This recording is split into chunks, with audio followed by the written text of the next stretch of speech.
Monster Castle. Paranormal Radio.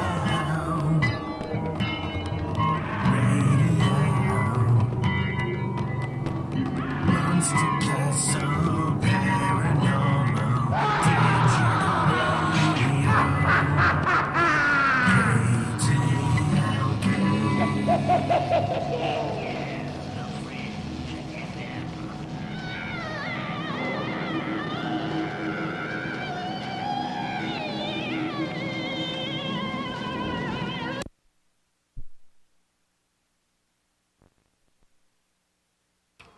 Good evening. Good evening. Good evening. It is the Adam Shadow, Dasawato, Psionics reading show. Oh, yeah.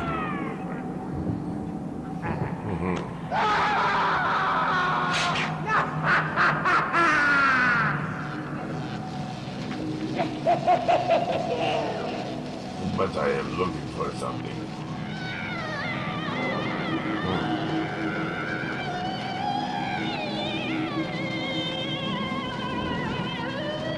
I hear a fire.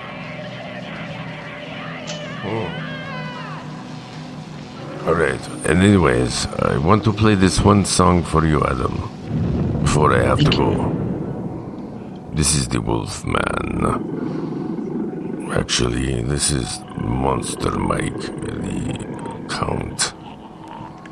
Now, you said you want to hear this Penetrated by Shalita Burke, but you have to tweet this out to all of our listeners if I play it. Oh, When yeah. you speak with a Hungarian accent, you could do anything you want. Alright, I then love that. you will like this song. But My you first must, boyfriend, he was Hungarian. you His must name was tweet, András. you must tweet this like it has never been tweeted, so that her fans know that we play Shalita Burke, Penetrated. This is the song you wanted, right, Adam? It is. It is, yeah. Nice. Okay, we do this.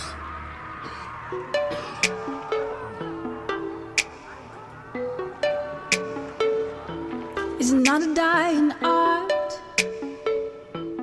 True love must be fought for, baby. I cannot be bought. You're always at my heart now, baby. You've been craving me a lot. My touch is sought for, baby. I'ma call the shots. Won't you come to me, baby? Hi, hi, I demand your attention. You live in mine. Hi, hi, I feel your intentions. You stay in my penetrate. Slow grind. I'ma be on top. Penetrate my thoughts. Slow grind. I'ma be on top. Penetrate my thoughts. If you wanna stay with me, you better treat me right now, baby. You want this love for free? You better hold me tight now, baby. You're making me so hard. Let's not get caught now, baby. I must want you along. You better not stop, oh baby. Hi, hi, I demand your attention. You live in mine. Hi, hi, I feel your intentions. You stay in my penetrate. Slow grind. I'ma be on top. Penetrate my thoughts. Slow grind. I'ma be on top. Penetrate my thoughts. Slow grind. I'ma be on top. penetrate my thoughts. Kissing my lips and your body is concentrated. Right here, right now, I'm making it complicated. You're giving me pleasure, I'm feeling intoxicated. Coming together, it's so we're situated.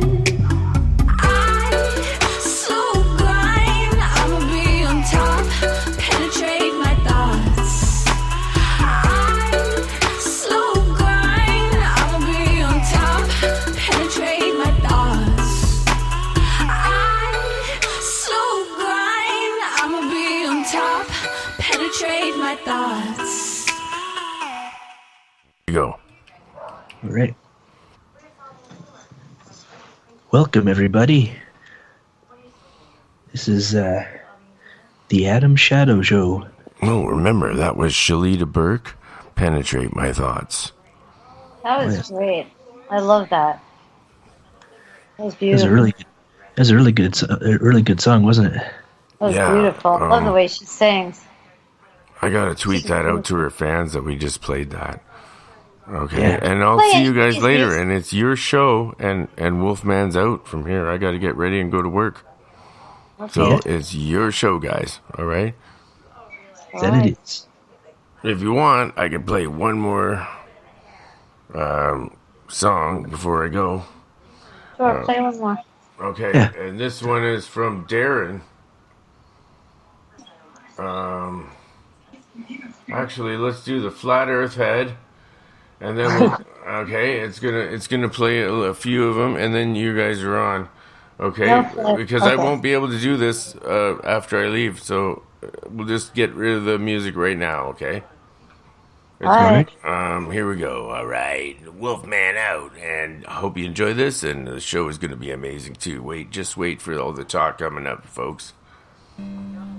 This is the Flat Earth song.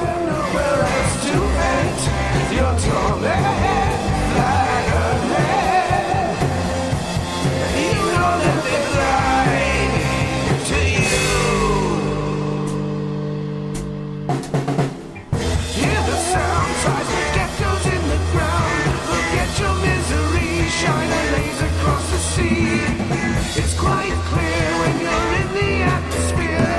Aliens appear. There's a sphere.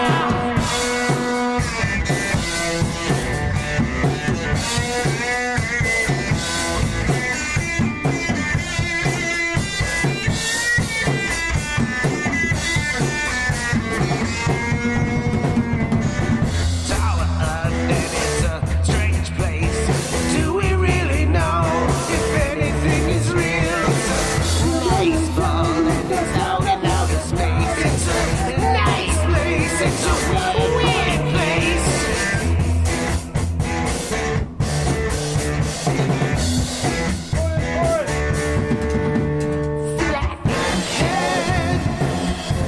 Scientists will take offense. It makes no common sense. Flat Earth head. Everybody laughs at you.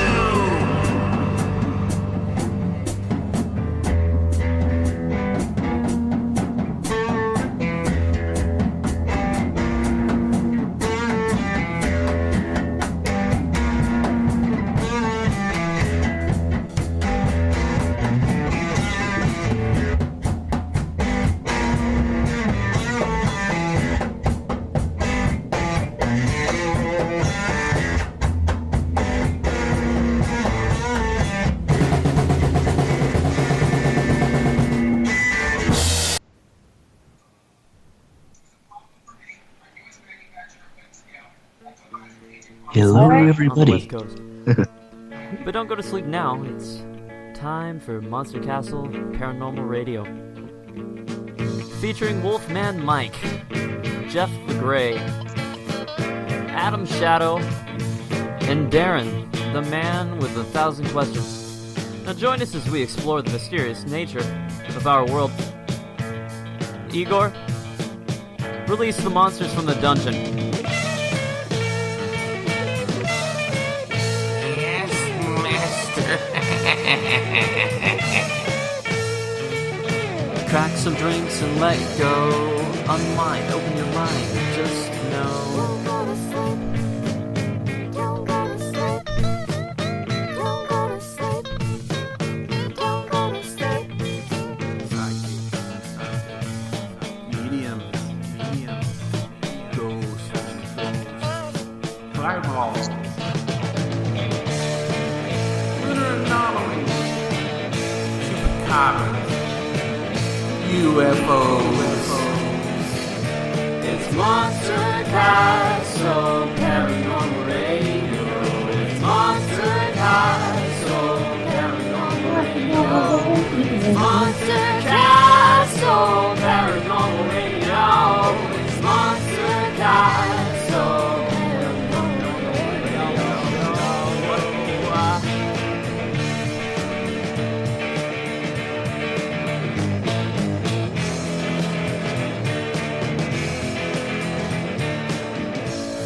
With Willie in Alaska.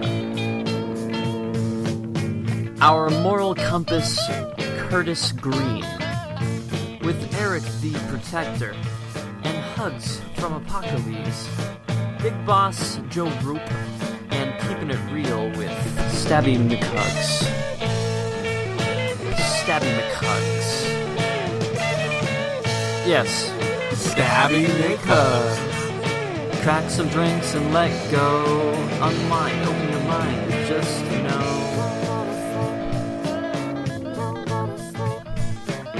Don't go to sleep. Don't go to sleep. Remote viewing, rabbitoids, glowing orbs, lost treasures, Martian artifacts, Sasquatch, and Wolfman Mike. It's Monster Castle Paranormal Radio. It's Monster Castle Paranormal Radio. It's Monster Castle Paranormal Radio. It's Monster Castle, Monster Castle Paranormal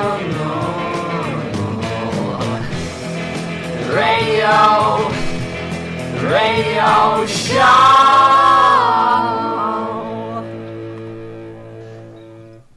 Welcome, everybody. Listen on TalkStream Live, KTLK, The Fringe FM. How's everybody doing out there? Welcome to the show. So do you have any questions for me? Well, actually, yeah. The other day you said you can see portals and you can see aliens, or you see like some sort of spirit guides. Yeah, I can sense them. Yes. You can sense them. How long have you been experiencing this kind of phenomena? I've been able to my abilities were awakened when I was about 4. Wow. And you just thought this was normal, or did your parents like encourage you, or did they know about it? Well, actually, it's kind of funny that they ask if I thought it was normal. When I was when I was 4 and up, basically, I thought that it was actually normal, that everybody could sense each other's emotions and thoughts and sense the energies and whatnot. Right. And when did you realize that it wasn't that common, that you were pretty unique in that matter? When did it? I think I started to realize the uniqueness of my situation when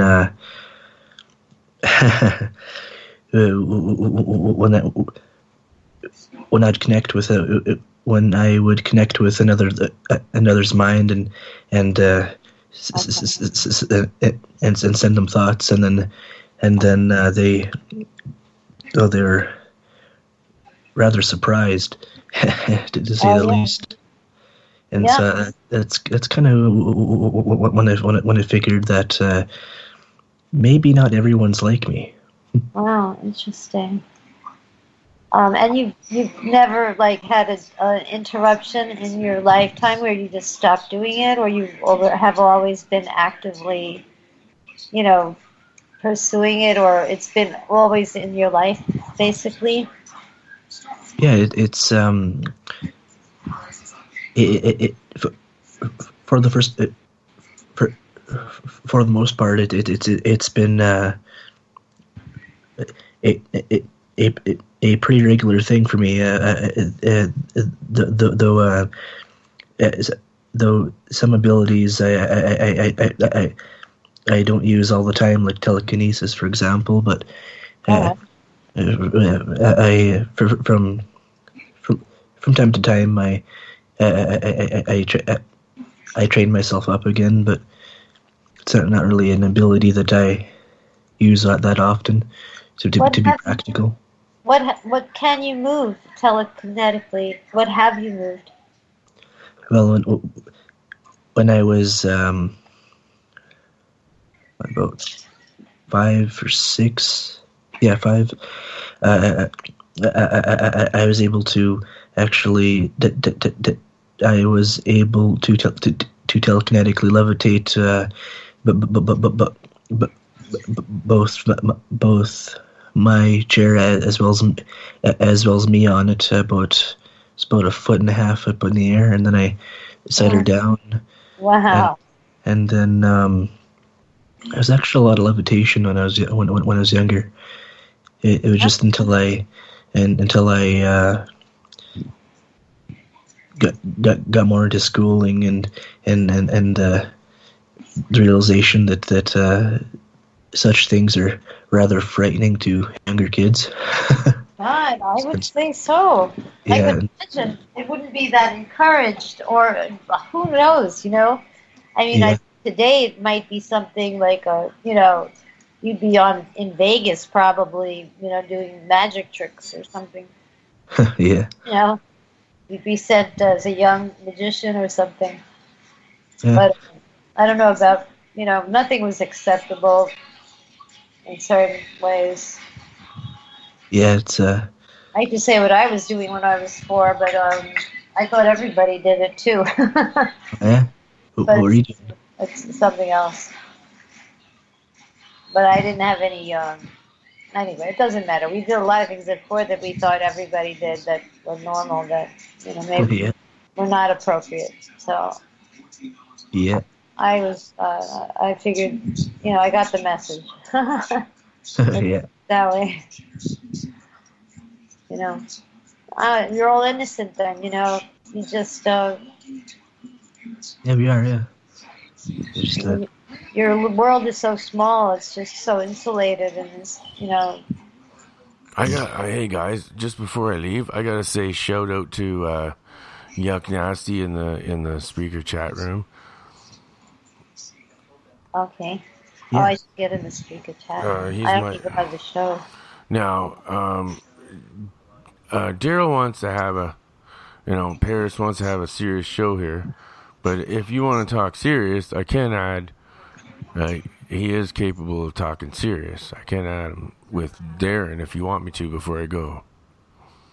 that sounds good to me. I'm I'm still here, you guys. I'll be joining you in about 10 minutes. But Yuck, if you add in, this is actually a serious discussion, so. It can be whatever we want. Look, I okay. like talking about things that are paranormal. I think your friend is incredibly talented. I think you're we going to should, be quite surprised and amazed. He's showed me a few with things Adam's already. I think he's a very well-known, well-kept secret, and I think we should let out our secret, Oh, Maybe we should be doing definitely is the Monster Castle's secret weapon, that is for sure. Yeah. Oh yeah. And maybe we could take some call-ins if you want to do a reading or do some Well, Can like you, that's the can thing. you make- I Yeah. that's why I added Yuck, because he can do that from his end. If he Okay. takes the call, Yuck will be able to patch you in with whatever. From Awesome. he's really good at the board, but I'm hoping he'll take it. So you're Awesome. willing to take some Because calls? I gotta go, Yuck. If you want to take over the board, you go I ahead, don't buddy. see the chat room because I didn't get a link I yet gotta go for to the work. show. It sucks. I gotta go to work. I'm gonna call in. Fuck. Where's this? Oh where's man. Anyway, I added him. All he had on my Wolfman Mike 47 line. All you Yeah, have he's to on do with me. is go, and just go into the chat and then press join call. So yeah, Just a second. and Let me also get here. Autumn, you were on the other one on the hashtag 47 talk line. And all you have to do is go into the chat and join call, and you're in. So I'm leaving. I'm leaving it open for people to join in, and remember to everyone that's listening. Go to Spreaker.com, and the best thing you can do is get yourself the Spreaker podcast app on your phone, and then follow us, and you'll get automatic notifications when we go live in your email and stuff. Right, Darren? How does that work? Okay, so this is the show you're doing right now, the Adam Shadow Show. Okay, here we go. I'm out of here, guys. Goodbye. Great. Thank you. So Take I'm care, going to be able to share this, I guess. I'll retweet it. Yeah. Okay. And I'll like it. Okay. How do you Awesome. add this to Facebook? Okay, here we go. So we're here with Adam, and we can take calls. He's a psychic medium with a lot of other hidden talents, levitation, I'm sure you have telepathic Yep. abilities. Telepathic, empathic, Yeah. and quite a lot more. Uh-huh. So do you know what, I'm going to put my camera back on. Do you know, can you see anything in my mom's bedroom, in my little kitty's bedroom again, like you did the other day? Do you need more light?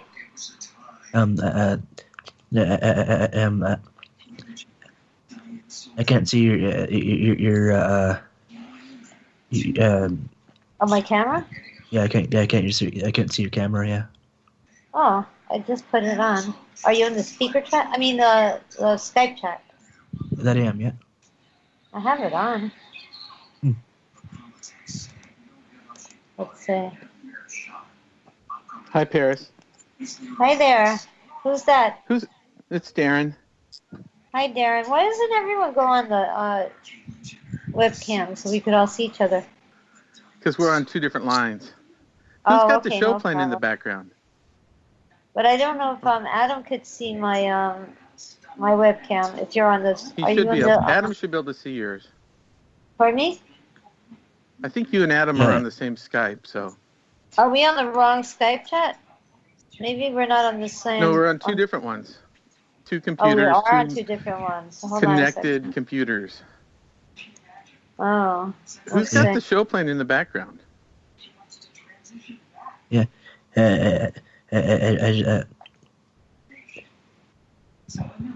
don't know whether they're. Oh wait, I see Wolfman's. Okay, I see he's. Wait a second. Add to call. Wait a second.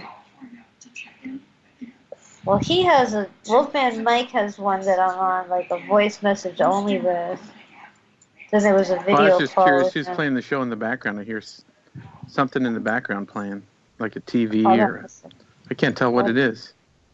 Yeah, I can hear that Oh, there too. we Let me turn that off. Hold on. I'll turn it off. Sorry about that. I didn't think you could hear it. Here's a shout out to Ashley Mary Anderson on Twitter. Nice. Thanks. All right, so Thanks for Wolfman's joining. gone. Let's talk about him. No. Hey, Paris. Where'd she Hello? go? Hello?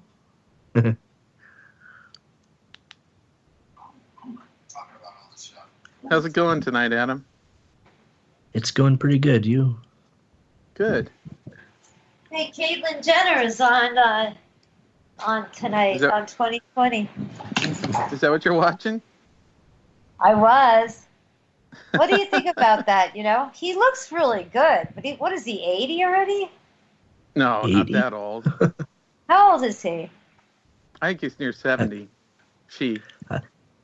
I'd have to say she he's looks probably good. about 187.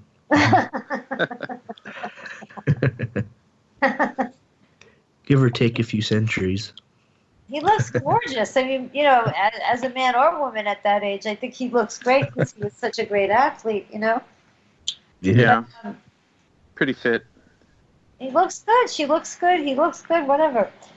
I think he's so Yes. much like Melania Trump, don't you? I think that I don't think I've ever seen them in the same room at the same time. You got to wonder, you know. Yeah, Could be. Don't you think they look alike? They do a little bit. somewhat. Yeah, you know, it could be the best kept secret. I think we should start spreading that rumor. No, I'm just kidding. I'm kidding. You know, like they have such stupid rumors about, you know, well, I don't know if they're stupid rumors or God forbid some of them are true. I think they're horrific. They're like the worst possible thing you could say about anybody. Oh yeah. You know, like the Pizzagate stuff. Oh my God. I just couldn't even.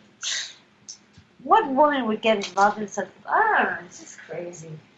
I hope it's not true. I just wonder if it's not true, who's making this kind of thing up, and don't they have anything better to do? Probably the burglar from Burger King. He's probably behind it all. That makes sense. Those are all perverts, pedophiles, you know? Ronald McDonald. Their fascination with children was just a little unhealthy. Yeah. Make you a hamburger, and they'll do anything, you know? People will do for a burger. So keeper of so I'll keeper of eat questions. one Tuesday for the burger. I'll eat one Wednesday. So keeper of questions. Do you have any for me? That being Darren. I kind of wanted her to keep questioning you. She was doing a good job until Wolfman kind of interrupted there. Yeah, Alrighty. I would like to know much more about you. I don't know if Mike's ever interviewed you, but have you ever, you know, done any readings like on a professional basis where people have, or can you or do you? And yes, the very first reading I gave was actually for a news reporter for the Fox News. Oh wow! What was that about? She wanted a reading about her life and she wanted guidance through the rather difficult times in her life that she was having and other kind of stuff and recently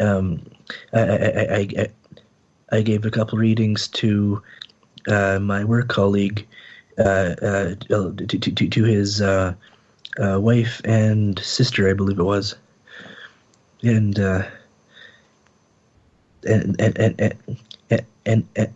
needless to say, they were very impressed and very thankful at the end. Now, do you use any kind of tools? I know, like, Mike has the tarot cards, but do you need any tools? I mean, like, or you just could just read somebody?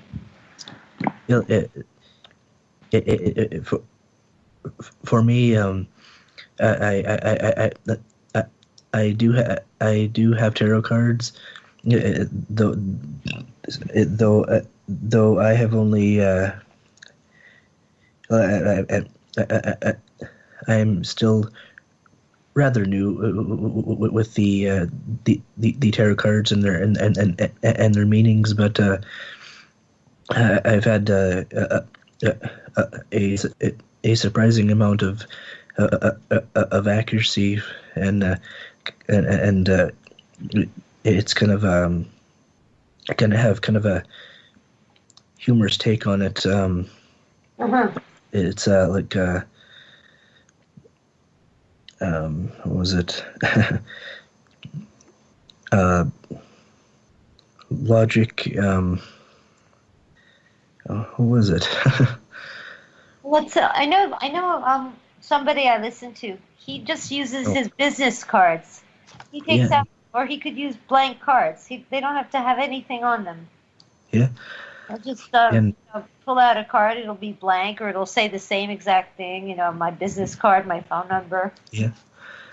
And somehow it's like a tool that it's not even necessary if you're truly intuitive. I think. Like an impression, at least. I wouldn't know because I don't think I can read minds or tell anyone's future.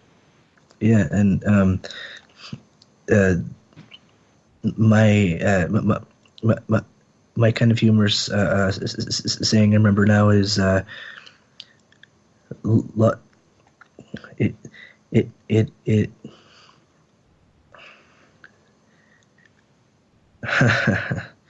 and it went away. It doesn't really matter.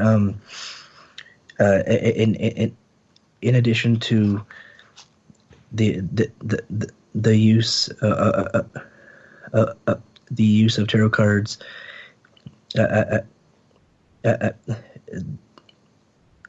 primarily, I don't actually rely on such tools. Right. Typically, if I want to go really deep into someone, I do a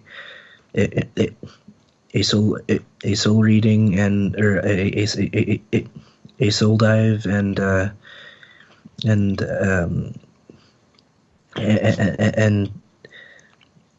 as well as telepathically connecting with her mind and basically gathering useful information and as well as using my intuition to guide them through things, and I also use my in addition to my intuition, I also use my knowledge in psychology, so that I can understand them in an even more intimate level, so that I can so that I can guide them in a more more ways than one. Yeah. Just from and did you study psychology or anything of that sort in school? I studied psychology in after I had graduated from high school, as I had an interest in learning about how people think, like how people tick, and how. That got you a very high-paying job in a field that you really liked? I'm just kidding. Nobody seems to ever get any jobs. Or if they do, they realize they suck. Right? Yeah. Though the job I have, I quite enjoy. Oh, that's good. That's good. What kind of job do you have? I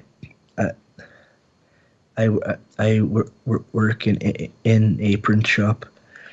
I print off thousands upon thousands of flyers, or there's actually a lot of stuff to the job, but yeah, it keeps me really busy. Oh, that's great. It also keeps it also allows me to lose weight too. Oh, really? Because you burn a lot of calories in a print shop, huh? You sweat a lot. Yes. Yeah. I'm always I'm always moving. Yeah, and actually to give you some perspective, on a daily basis, I end up walking, and that's just walking anywhere from 3.5 kilometers to 5.5 kilometers. Wow. In any given day? Yep. Goodness. Yeah, and That's a lot. That's very good for you. Walking is excellent. Yeah, and I can't walk anymore. I have so many problems in my back. I could ride a bike though, thank God. Or I could ride it probably all day. Yeah. I have to walk 5 blocks. I'm in traction, Yeah. I love riding a bike, but it's not always weather. The weather doesn't always permit. Yeah. Hey. Gellens took care of my waistline. I always was trying to, having a battle with And what is Morgellons? Well, it's kind of a multisystemic autoimmune disorder. Oh. I could read you a list of the symptoms, but the first thing that happened to me was I started to lose a lot of weight without dieting. Wow. And I never was able to be skinny in my life. I never had a skinny moment. But I got to the point, I used to say never too rich, never too thin, But I take it back because that was very scary. I was down to like 90 pounds. Oh, wow. I looked terrible. I really looked awful. I was skin and bones, and I couldn't explain why. I went to my doctors, and they really just, that was very, looking for traumatic. Yes. I really wanted to get better, but I realized that I wanted to be believed just about as much as I wanted to get better. I'm still not sure what's more important to me right now, is to be believed or be cured. And I think it's pretty equal. I really mean that. Do some people don't believe in Morgellons disease? Pardon me? What do you mean to be believed? Well, my doctors didn't even examine me. I had a family doctor that I really liked. I respected him. He took very good care of me in the past. I felt very fortunate to have him as a doctor. He did things above and beyond the call of duty for me. But I walked out of work. I had a job. I was just starting this job. I was going to direct the leisure department at this hoity-toity private jet travel agency, And I had my whole game laid out, and suddenly I got sick, and I said, you know what? I got to see my doctor. I'm not sure what I have, but I'll be back as soon as he cures me, And that was about 9 years ago now. I never went back. Wow. So is it curable? No, it's not curable. There's no cure for it yet. It's something that when you get it, you just, when I realized there was something wrong with me, I was certain that nobody in the world had this. There's nothing wrong with you. There's nothing wrong with you. Hey, Daryl. What? Just before I go, I found your song. Do you want me to play it before I go? That would be nice. That would be great. Thank you. Okay. When I was a young, Now this healthy girl, this is Paris singing in her hit song, and this was #1 in France, wasn't it? it was on the radio. It was on Radio Free Europe, so you could hear it all over Europe. But it was produced in France. But it was like a #1 hit at the time. Yeah, it was on the top 10, and it got sold out like in a month. They sold every record. Wow, that's All pretty right. good. Well, let's dig this. Right, it was like 14 minutes.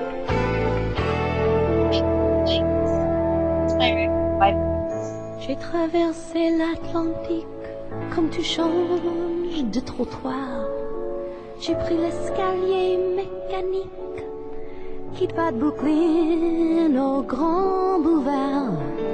J'avais foi en attendant à Paris sous les quais parce que j'avais cru qu'un homme m'attendait.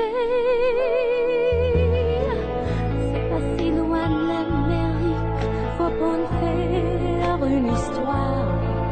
Mais moi je trouvais fantastique qu'on puisse s'aimer sans se voir. On s'écrivait des poèmes, on faisait l'amour avec des mots. Et ce soir je jette à la scène ta photo. Et je dis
Marianne à Manhattan, je me suis trompée de correspondance.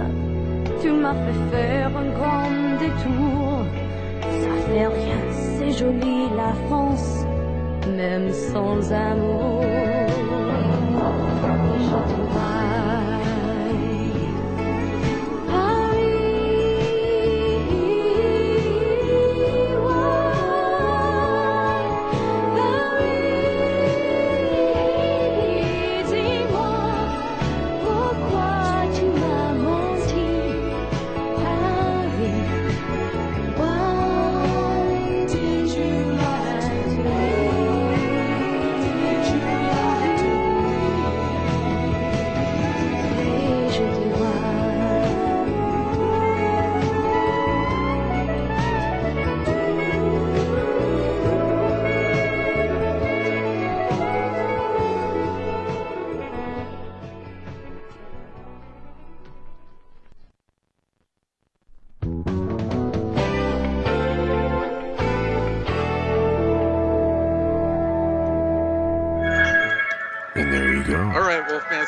And there you go.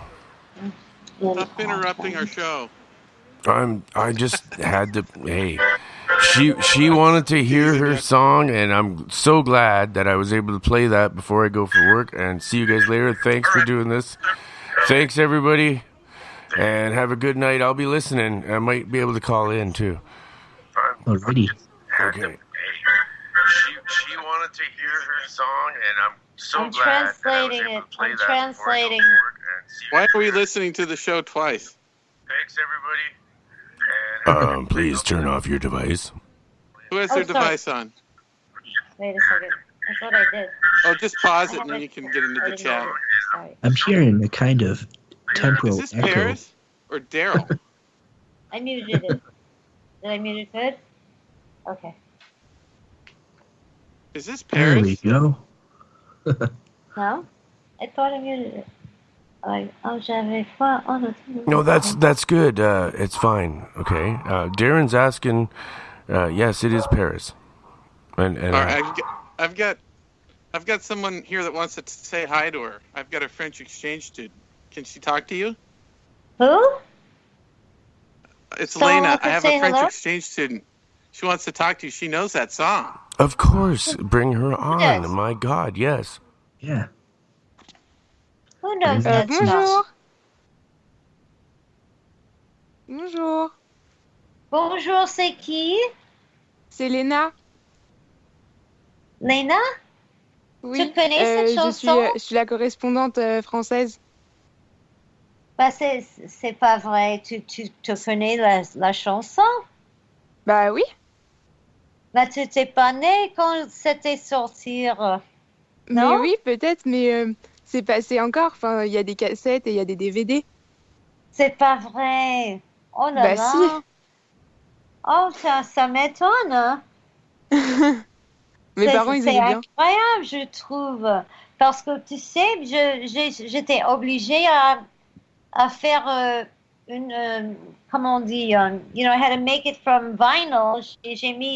J'étais dans une usine qui fait le CDs Oui. from vinyl professionally. Et ça coûte très cher. J'ai cherché partout pour un prix que je peux payer, hein. But just to put it on the internet so I could say I did it, you know. It's a lot of work. C'est beaucoup de travail, hein. But, Mais en tout cas, la musique, oui, elle est connue en France. Enfin, tous ceux qui ont vu le film, ils la connaissent. quel film? C'est le film Spirit. Huh? This is the movie Spirit. Oh, I don't know. Was that in Spirit? I'm not sure. I don't remember it. Oh, wow. I do. I don't remember the when the song I heard it, but I Oh. know it. Nice. She knows You still the there? song. I can't believe it. I can't believe it. What can't you believe? It was only out in the summer of '84. Now it's like you could buy it on like some kind of like Amazon or eBay in Europe, you know, and they're all used at this point. So it had its heyday, but the distributor was on vacation when they ran out of records. I could have had a career there. I could have been rich. I would have made 10 records if the distributor wasn't on vacation. But comme elles savent bien quand les Français font des vacances, tu peux pas That's le funny that trouver. she knew the song. Pardon me? I'm back upstairs now. That's funny that she knew the song. I was like, can't do you want to talk believe to her? it. She goes, yeah. I can't believe it. I cannot believe anybody would know it. That's so amazing. It's pretty cool. No. Et vous êtes de Paris?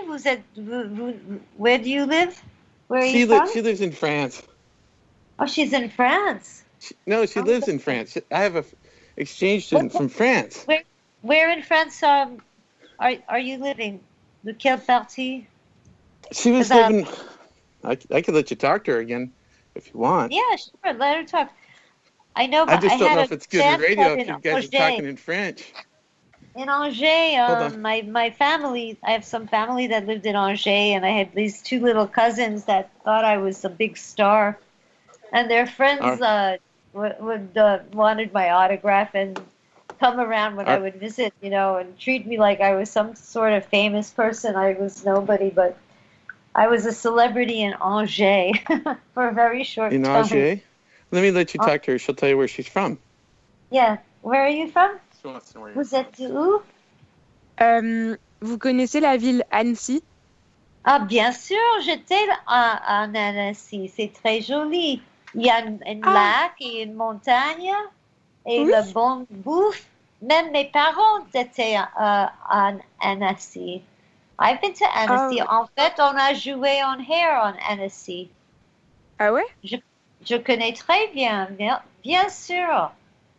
Can you believe it? C'était quand? Moi, j'étais partout en France parce que, à le même temps que la chanson était sortie, I was touring with the show Hair. So Yeah. we did a big tour of France, which was great. We toured all over Europe. We were in Switzerland, from Geneva. It's on the very close to Geneva, right? Annecy? Yeah. Mm. As a matter of fact, I remember I was with my costume mistress. We were visiting a friend of ours in Annecy, and they chose yeah. that day. We were in Switzerland playing the show, but she had the worst fight with her friend in Annecy, and they like broke up. And she was the one that drove us from Geneva to Annecy, and we had no way to get back. I said, God, Rosalind, are you crazy? What if we can't get back to do the show? We're going to be in big trouble.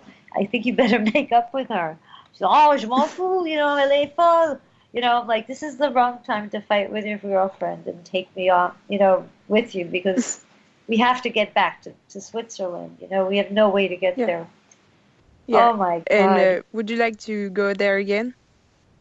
Oh, I would love nothing more. I would love to get out of the United States. And, well, I don't know now. I thought I wanted to go back to France because it was so safe, because I'm so afraid of being in Manhattan. But, oh, my God, I can't believe the stuff that's happening in France and in Paris and in Nice. And, these are places that I know very well, that I've been to so often. I can't get over the terrorists. It's probably even more. 9/11 was a major thing, but for you guys, like, it seems like every day you turn around and somebody's doing. Il fait des conneries partout là-bas maintenant, Yeah. C'est chiant, toi. But I can't imagine anything could happen in Angers or Annecy. Can you? No, I don't think so. They don't go to Annecy or Angers or Nantes, but they did go to I don't Nice. want them to come. No, we don't want them anywhere. Yeah. Please. But they did it again, just when I was getting a little okay, they blew up a bomb. They found an undetonated one on the street I live on. They blew up a bomb by and when was it? In 23rd Street. It's in my neighborhood in New York. But they found an undetonated bomb on my block. So I was not in New York that night. Sometimes I have a second sense. I have psychic sense to get out of Manhattan if I feel there's danger. And I felt some danger that day, and I came to see my mother in another borough. That's where I am. Yeah. So it she was lives a good in idea to go out. Yeah, she's like to Paris what like Queens is to New York City is like what maybe Angers is to Paris, let's say. It's like the banlieue. Oh yeah. Maybe a little closer to the city, but still in the middle of nowhere. En plein de nulle part. Dans le centre de nulle part, right? In the middle of nowhere. Good. Well, thank you so much. Thank you so much for connecting. I'm just, I'm kind of shocked, I'll have to That's tell really you. cool. I didn't think anyone would even recognize it. It's a pretty song, isn't it? Yes, it is. It's very poetic. They really wrote it for me. I was truly everything that is in the song happened. I went to Paris. I fell in love with a Frenchman, and it was life imitating art, imitating life. And he broke my heart. That's for sure. Oh. Yeah. Listen, I don't think you can say you're a woman until you've had your heart broken by a Frenchman, right? You know what it is to be a woman, right? Yeah. To love and lose a Frenchman, that's hard. Yeah, it is. He was terrific. And I hope now you're fine. Huh? I hope now you're fine. Oh no, I had no choice. He fell in love with somebody else. But he's not. I looked for him for 10 years. His name was Jean-Louis Brosseau. He was so interesting. What a great guy. And we always kept in touch, even when he found his new girlfriend. She was beautiful. She was from Martinique. And he even let me and my girlfriend stay at his apartment when we went to France on New Year's. And I spent 10 years looking for him. I called every Jean-Louis Brosseau in the white pages in every part of France. And I found out 10 years after the fact. I finally found his best friend. He goes, "Oh, I can't believe it, Daryl, c'est toi." And he said, "Oh, j'ai les mauvaises nouvelles." And I said, "Oh my God, I didn't expect to hear that, So Yeah. he had died like 8 years ago from some kind of stomach cancer. And he didn't tell anybody he was sick, so we would all remember him the way he was, But we all were so mad at him. Oh my God, to find out like years after the fact. He was really all alone. Really sad, And that beautiful woman wasn't very beautiful when he was sick. Apparently, she didn't take very good care of him. So anyway, that really hurt to hear that he had to suffer like that. Anyway, it really took us off or something.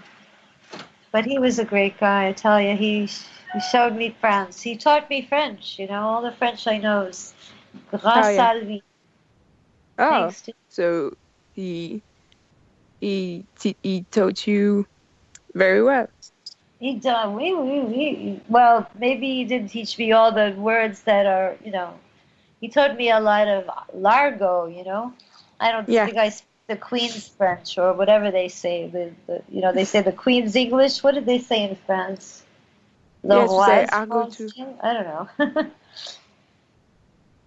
know. Proper French. I don't know how to, il, elle, lui, le, la, whatever. But I get it wrong. Je me débrouille, quand même. So we could do psychic readings, and I could translate if necessary from French to English. Do you want to have a reading? Have you ever had a reading? Like a psychic reading? Would you like a psychic reading? Reading? Like to read? Yeah, he could read your future or tell you what's going on with your life, or you have any questions you'd like to ask him that you don't know the answer to or would like to know? Any kind of guidance you may need? Yeah, why not? I don't know what to ask. Or he could give you a reading without you asking questions. You could just give her some insight into her life. Yeah. That I could. Would you like one like that? Yes, I would like to. I think he could give you one like that. Can you do that, Adam, for her? That I can, yeah. Okay, great. I think for this you one. Any information like her birthday? The 3rd of April, 2001. Bon anniversaire. It's not. The knowledge of a birth date isn't really needed for me. Oh, okay. Okay. He's that good. Yeah. Let's see here. I'm just going to connect with your energy. Just a moment.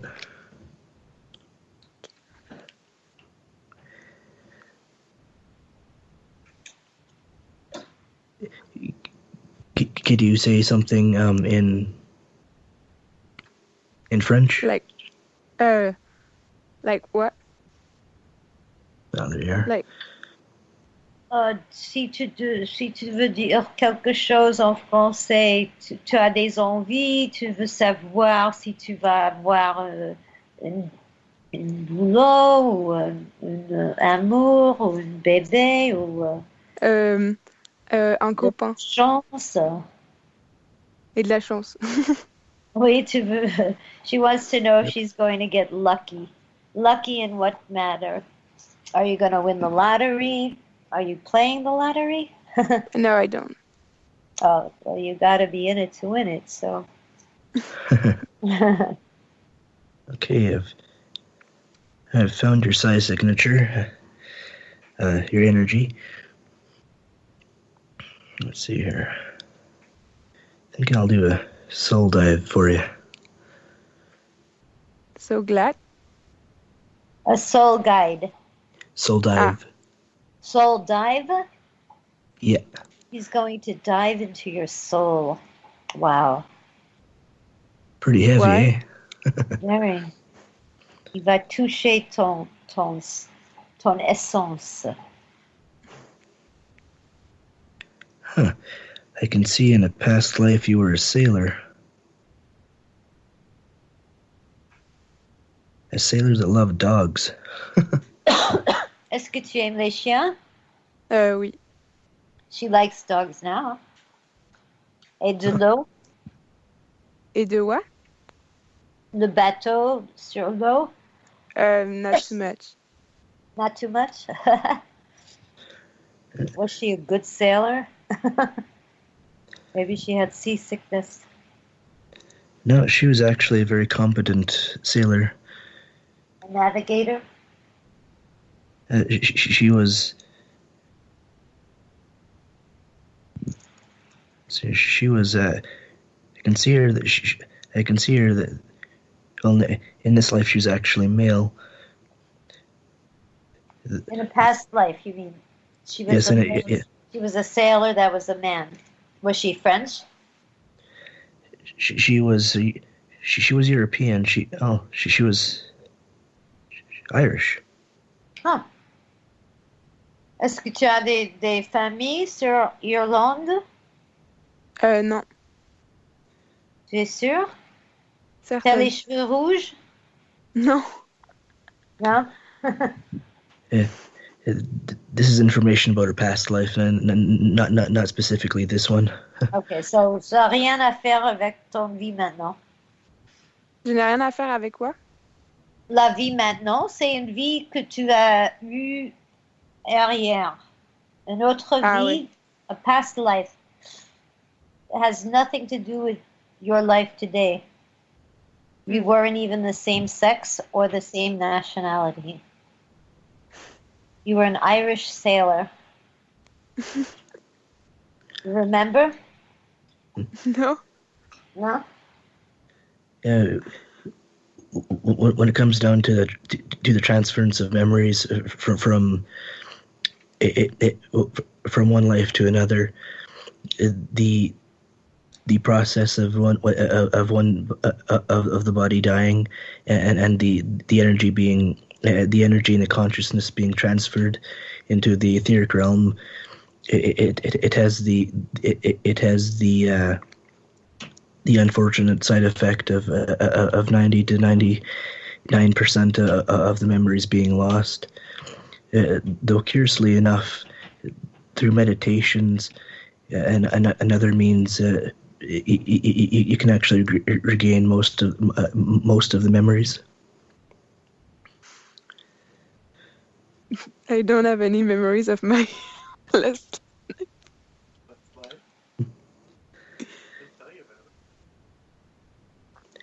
Then I've got an idea for you. Yeah. It's something that I actually use to see what my own to see what my to see what my own past lives were. It's actually a meditation technique that I was taught by another scion, another sub branch of a psychic.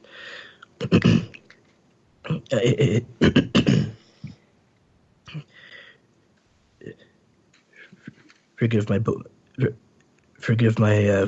I've got a bit of a chest cold. So basically, what you do is you close your eyes and then you and then you get into a comfy position, and the comfortable position can be anything from sitting or laying down, or basically any kind of position that you feel comfortable in. And then what you do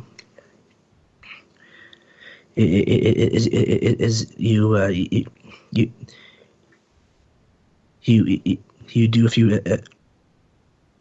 do a few visualizations.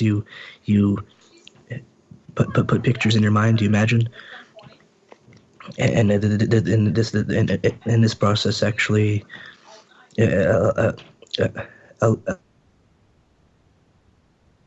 allows your consciousness to interact with your subconscious, and thus your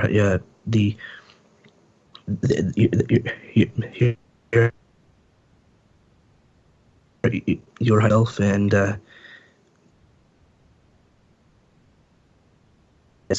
it's see not only your past lives but future lives, as well as who you are right now exactly. And to do this, after you close your eyes, you then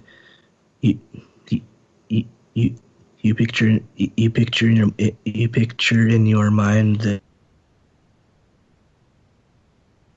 that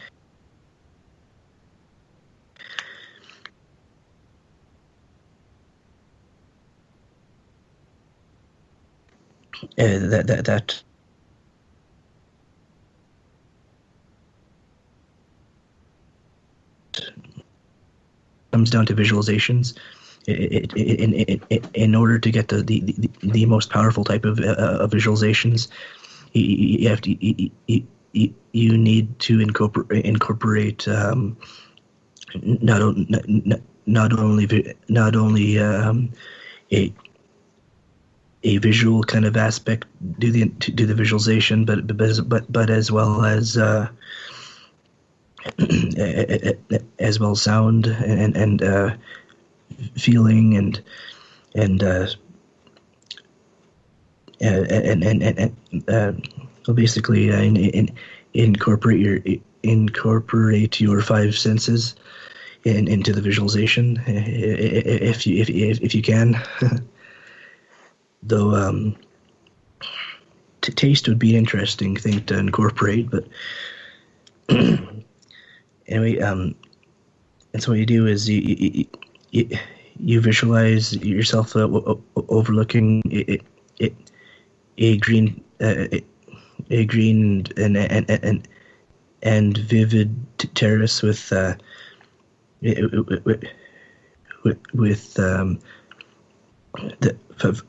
flowers and a garden and blue skies and sunshine, and basically a really beautiful kind of a scene. And then you hear the sounds of nature, the wind, the wind against your ears, and the feeling of the wind against your and the feeling of the wind blowing against your face and whatnot, and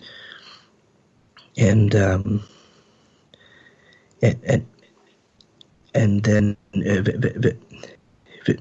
visualize walking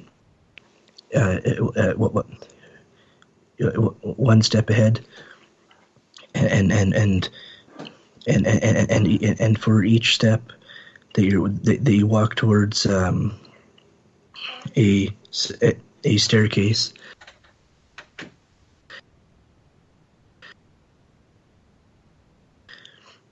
You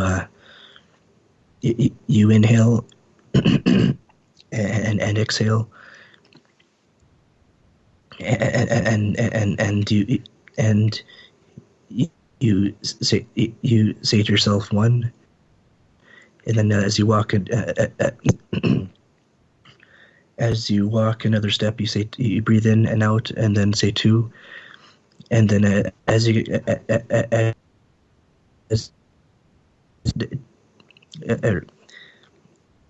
as you get closer to the staircase, feel yourself getting more and more relaxed, and then once you continue to speak the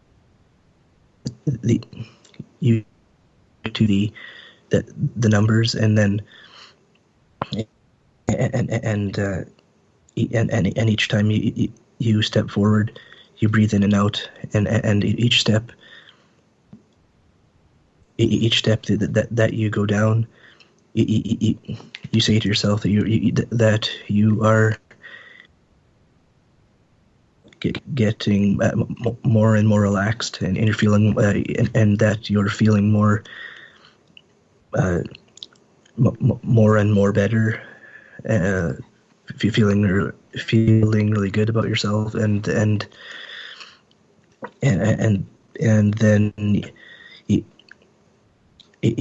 after each step, you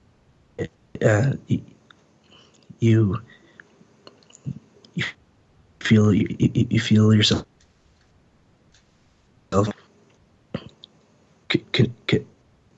connected with your inner self, and then as you get closer to the last step in the staircase, you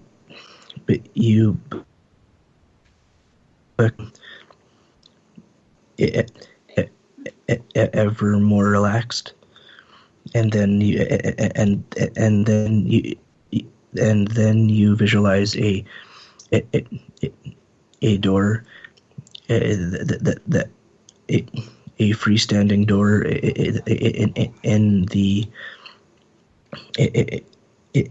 in front of you, and then after you visualize the door, you say to yourself that this door is going to open up into a past life, or if you want to go into a future life, then you'd say to yourself that this door is going to open up to a future life, because when it comes down to past lives and future lives, well, to a spirit, linear time doesn't exist. Anyway, and so when you, or after you say to yourself that that the door will open up to either your past life or a future life, then you visualize yourself in as much vivid detail as possible walking through this door, and then once you do, you'll actually be completely connected with your subconscious by then, and then because you have actually told your subconscious that you want it to connect you with a past life via the door, it will actually do as you want, and it will show you a past life. and then you can actually go back as many past lives as you can doing this technique. And the first time that I did it, I actually went back. I actually went back 4.3 billion years. Wow. So tu as-tu compris qu'est-ce qu'il a dit? J'ai pas compris la dernière phrase. Okay, d'accord. So I think she pretty much caught your last statement. I'm just kidding. Is she done? Yeah, tu as compris qu'est-ce qu'il a expliqué? Did you understand what he was explaining? Yes. I understood what he said, but I didn't understand the last sentence. Oh, the last sentence. Yeah. He said that if you can use this technique, you can go back as many lives as you can. He's gone back how many lives did you say? A few billion? I've got with the technique, I've gone back 4.3 billion years ago. Are you kidding me? What could you tell us about what happened 4 billion years ago? Dinosaur. Who's counting? What was life like, or how different was it? That was before dinosaurs. Yes, it was. Was she living on a different planet? Were you on this planet? 4.3 billion years ago, I was actually on a research and science vessel that was headed to this planet. Wow. As we had detected,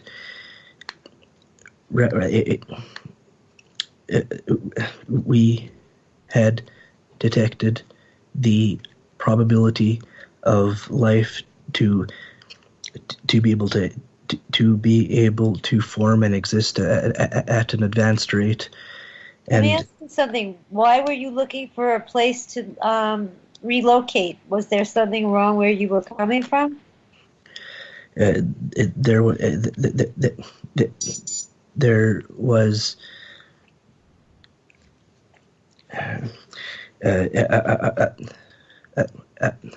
our species was dying.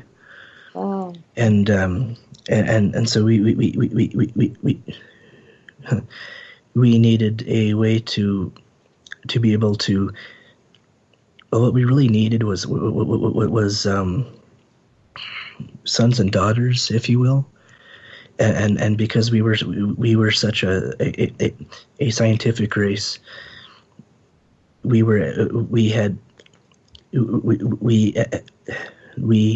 came to this world to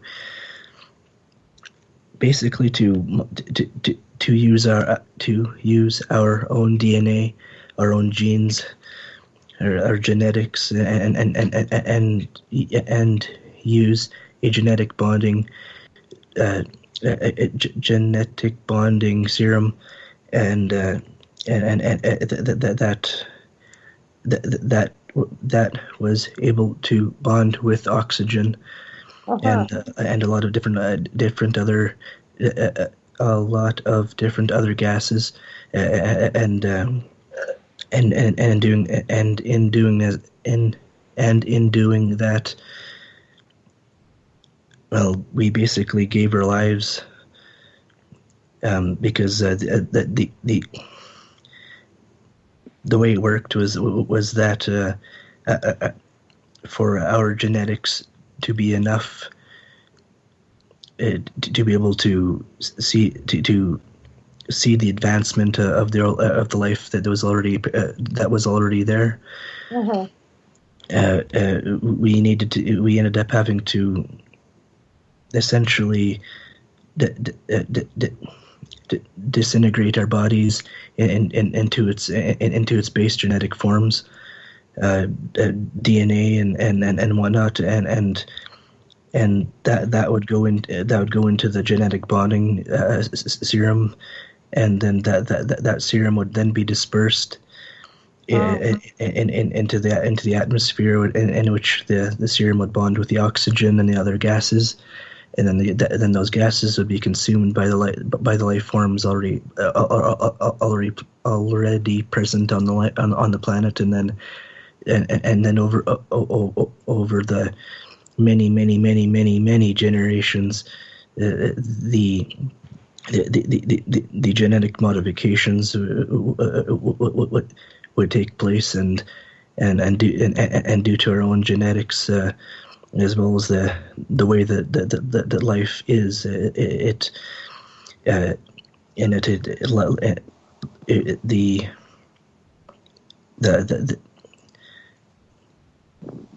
the most advanced forms of life would become ever present through the various generations and the various evolutions, and Adam, it sounds like you're talking about the creation of our planet, like God stuff. Well, not kind of, but kind of not. When we came to this planet, it already had life on it. Just not very advanced at all. It was more like. Do you think we were placed here, or do you think we evolved like from Neanderthals, or do you think we are planted here by alien species or something? Did you mate with the Neanderthals to make a new race? That happened. The way that I remember is that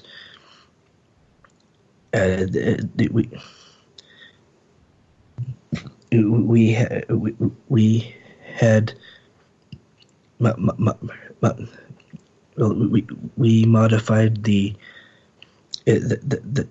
genetics already present on the planet, as far as life being seeded.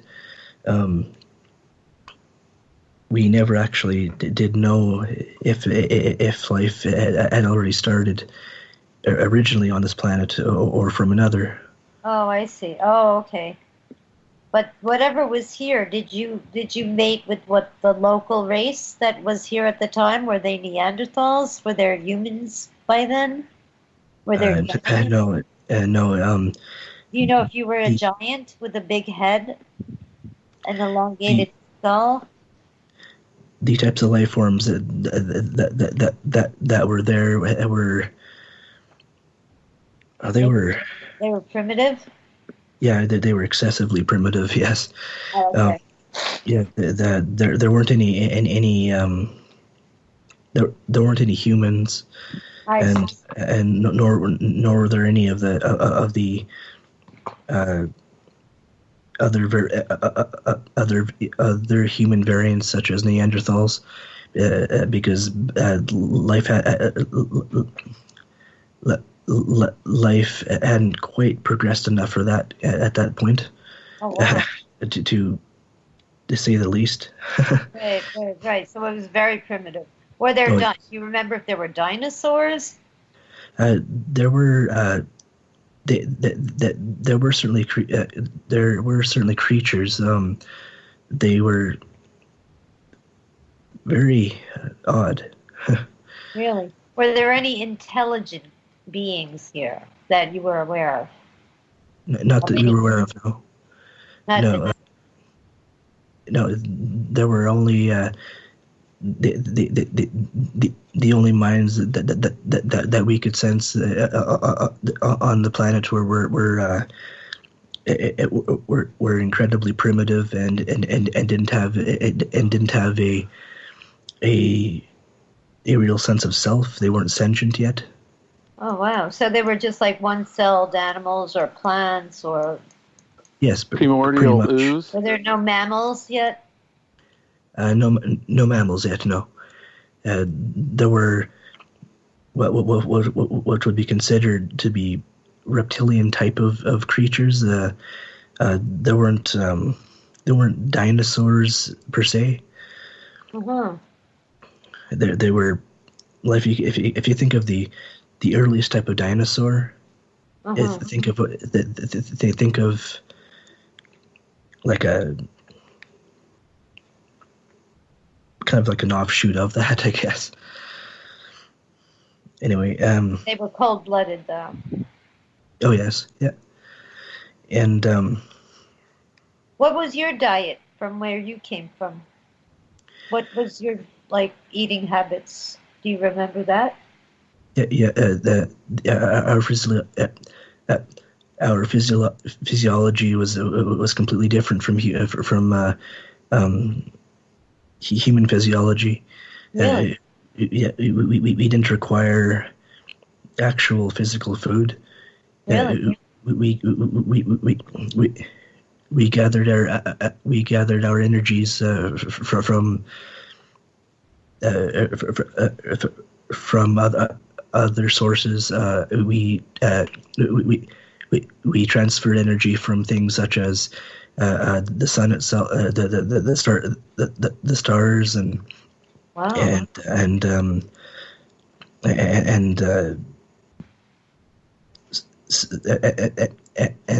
the radiation of space. Oh. And were you a three-dimensional being? Yeah. We were we were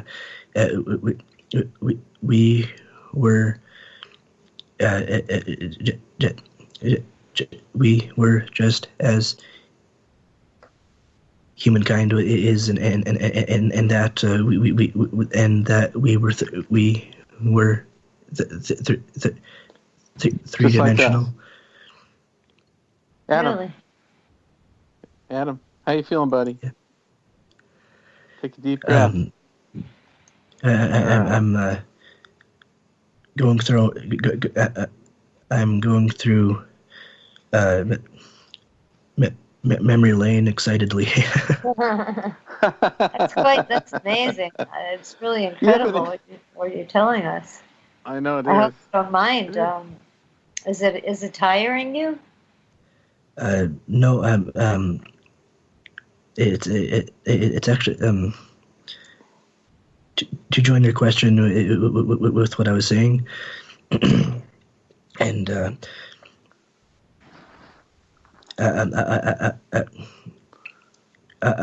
I am able to transfer energy from different places, just as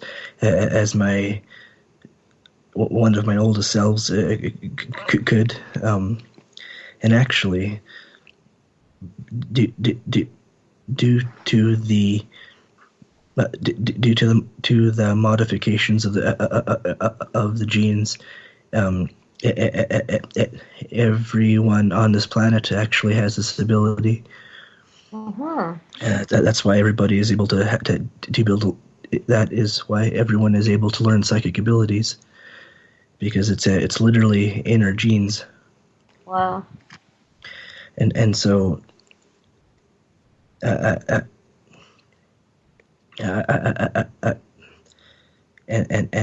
so what I am doing to allow myself not to be tired is by transferring energy from the sun. Huh. And as back in the day or now? Say again? 4.3 billion years ago or now? No. No. Yeah. So these are skills that you don't lose. No. Even though you incarnate into, other lives, your soul. Do you feel that you've had the same soul going throughout your lifetimes?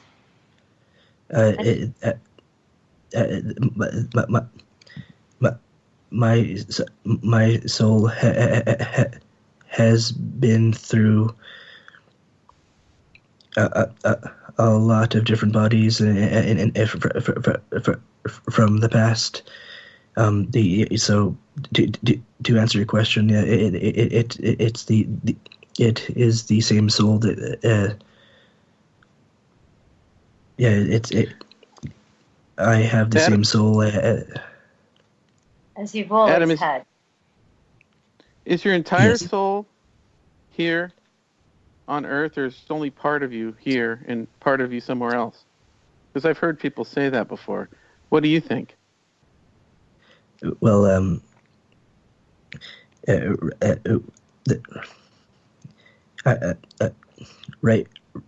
right now, I am consciously here in this in this particular dimension, but I'm also due to the way that that the soul works and really of reality itself. We are all actually in not only this dimension, the third dimension, but we are also in the fourth, the fifth, and so on, just in different types and forms. How much of us is here? Is it like a small part just experiencing this, or is it yes, like ultimately, what we see in the third dimension is really just the tip of the iceberg. right? And we're trying to learn something. Is that why we're here? Yes.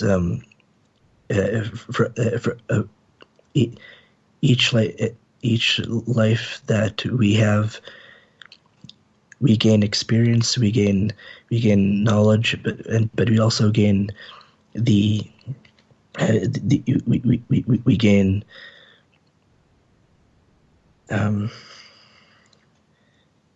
the word escapes me. Lessons, that's the word. Through each life we learn specific lessons that our soul basically needed to learn. Basically determines that each lesson basically feeds upon the previous lesson, so that basically in one life, if we make certain moral mistakes, the next life we have the chance to be completely different, and so so the soul learns from the previous life not to do certain things, and so it creates a new lesson for the next host, the next body. Adam, do you think we choose before we come into this life which life we're going to live? Do you think we have a general understanding of, or are we just placed here? It's actually it is actually quite interesting with that. Is that I've actually had a theory on this for quite a while, and it's actually begun to take actual scientific and physics based kind of conclusions and basically proof, and that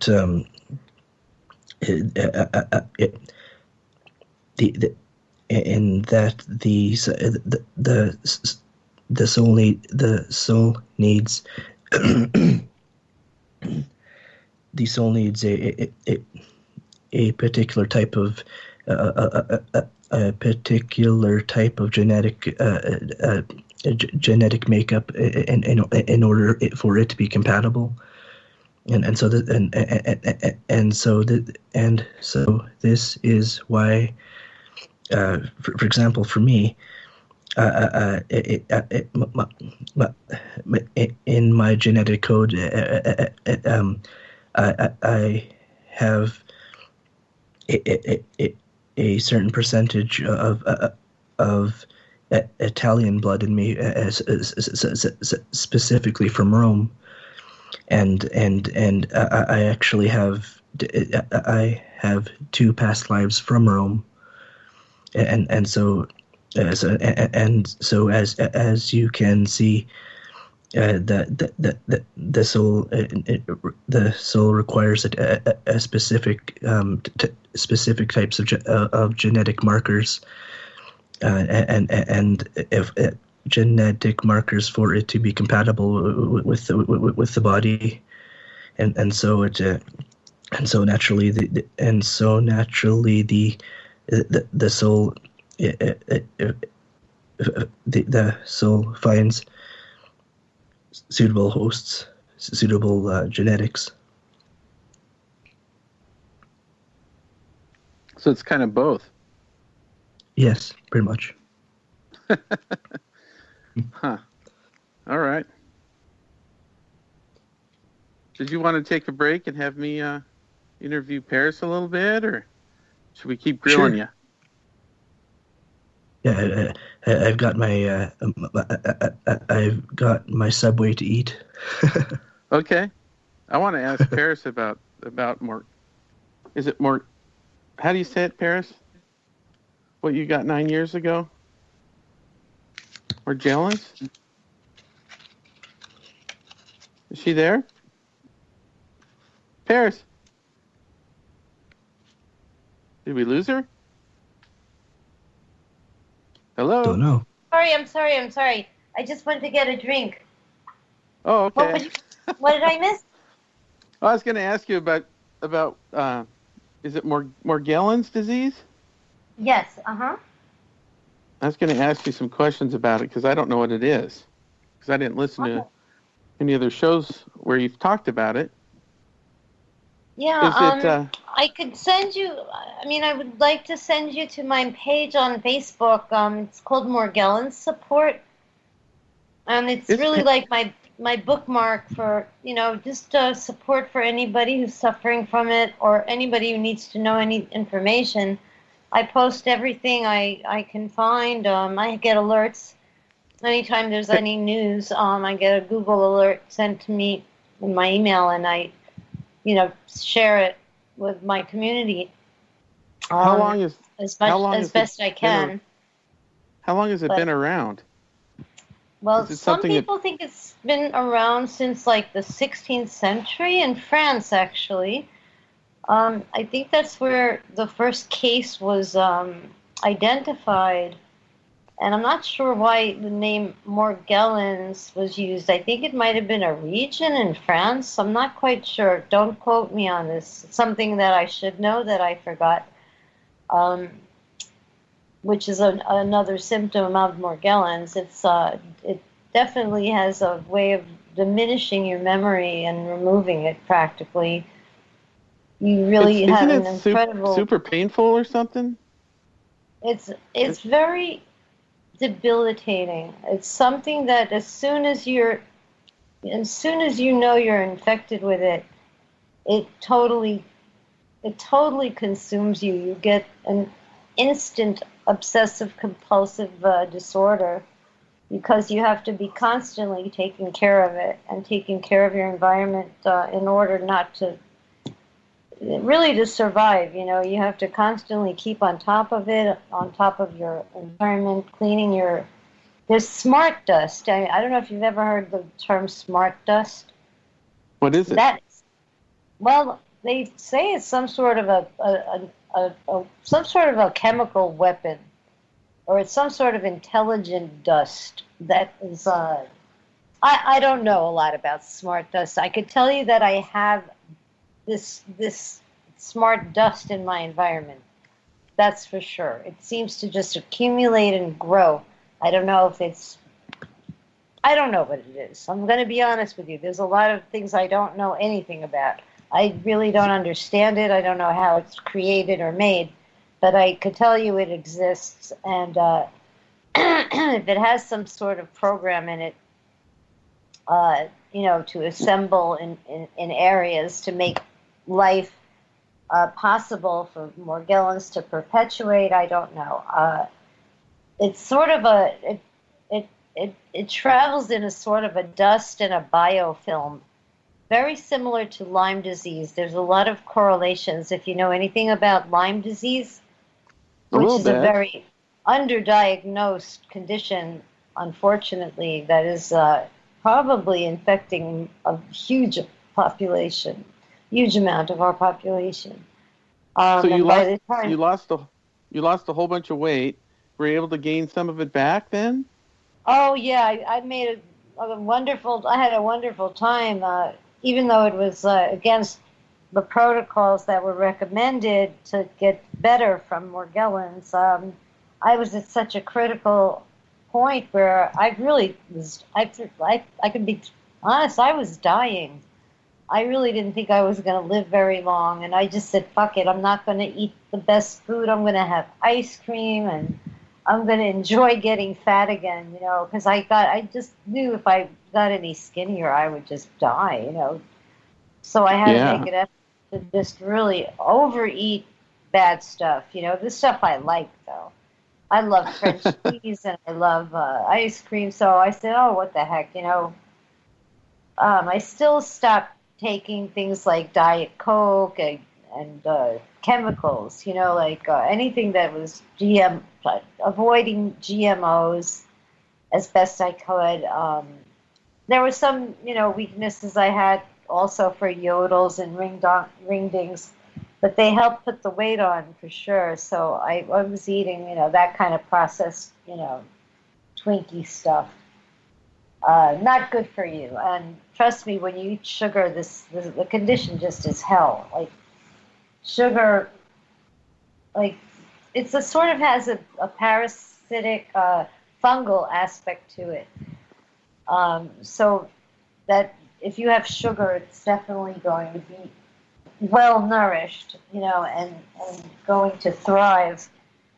But I figure we both might as well thrive. I'm not going to die on their behalf, So I'm learning just to maintain a balance, and just searching for comfort is pretty much your daily goal, is to try to feel as normal as you can. You just try to clean your hair and dry it well and wear a hat. Sometimes I just get fed up and I just goop on some shampoo. I just wash my hair and put a plastic bag over it and leave the shampoo in, just so I can stop, just so I can sleep. Does it get itchy or something? Or Pardon? Painful? Well, you know what happens? I could tell you, in a given moment, this is the thing that it's so disturbing, because you don't think about them. I don't think about them. I hate them. It's nothing like I really enjoy thinking about. I try to get on with my life, and I'll be minding my own business. I'm doing the dishes, and suddenly I get a poke, behind my left ankle, with a sharp pin, or I'll get sometimes it's just a tickle. It doesn't always hurt. Sometimes it's just something that'll just brush against my leg, or sometimes it's a shock. But it startles me to the point of a scream. I mean, I'm so not expecting to be touched, or to be poked, or something, it'll go into some intimate parts of your body as well when you're not expecting it. You're never expecting it, and you never know where it's going to just give you a little poke or pinch or cut, So it's the startle aspect never goes away, because I'm so easy to scare and startle. If you say boo, I'll scream. I'm not, it's when you're not anticipating something's going to touch you, and you're alone. So those are the things that are a little irritating, to say the least, But it affects you mentally more than physically? Well, Would that be safe? well, no, it's a physical. The physical part is devastating because it's truly like it's. When I first had it, I didn't know how to get this sticky stuff. Like they travel in this biofilm, and the film I could show you. So I could post some pictures of what my hands look like. Is that it's like crystalline kind of weird material that appears on the skin and it's really painful? Isn't that what it is? Sometimes it could be. I'm not a picker, so if you saw pictures of the victims and you saw me, you're going to say, "Oh, she looks fine," you know. And you get close to my skin, I look just like they do. I've got very uneven like craters in my skin. They really like burrow into your skin and make lesions. And if you have a cut, forget it. I had been trying to like. I remember the first time I cut my finger open, I was trying to scrape off like a layer of this crap that they had accumulated on the floor. It was like almost like what a tree would make, like a sap to protect the tree. It was like that kind of like a hard amber, like what encases fossils even. Does it come from inside your body or from outside?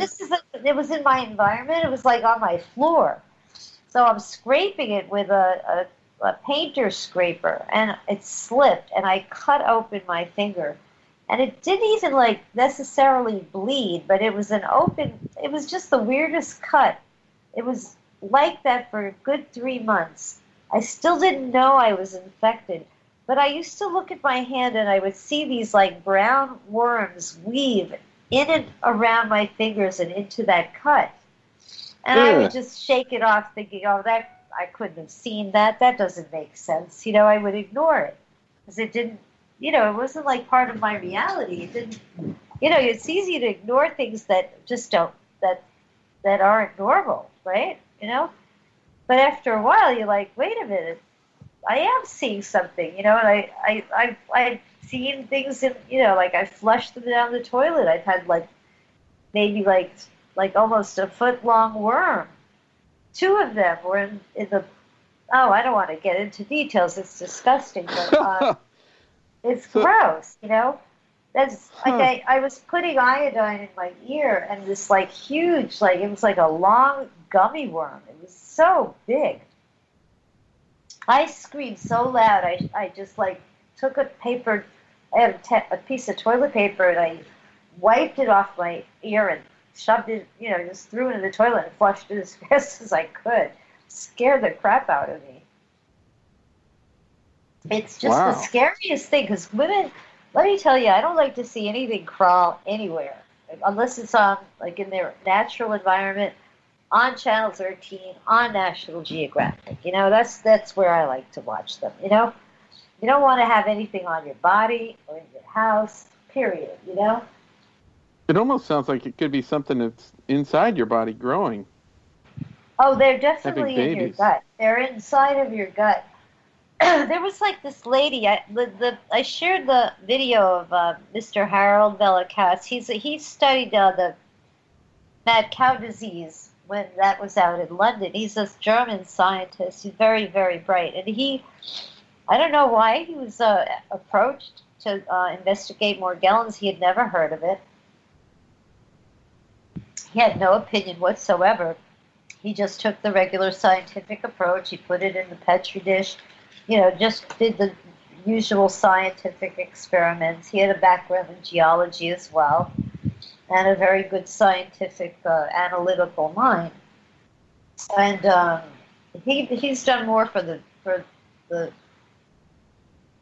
awareness of Morgellons than just about anybody that's been working on it for like 20 years in research. Just because he's very well spoken, and he's very well. He has a way of expressing himself, and that anyone can understand him. You don't have to be a scientist to understand his lingo. He can talk to anybody about it, and he also has a way of parlaying it into this. He goes from scientific to paranormal without it, very seamlessly, because he has a lot of knowledge about mythical mythical and history, mythical history, and you have to see. I'm going to post a video again into the chat room.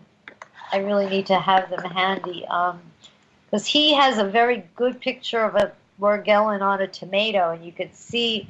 Then he shows them like in abundance as they're airborne, and how, they could be so concentrated. How many millions of them are in the air that are invisible unless you shine a UV light, and then they're so bountiful. I mean, they're just abundant.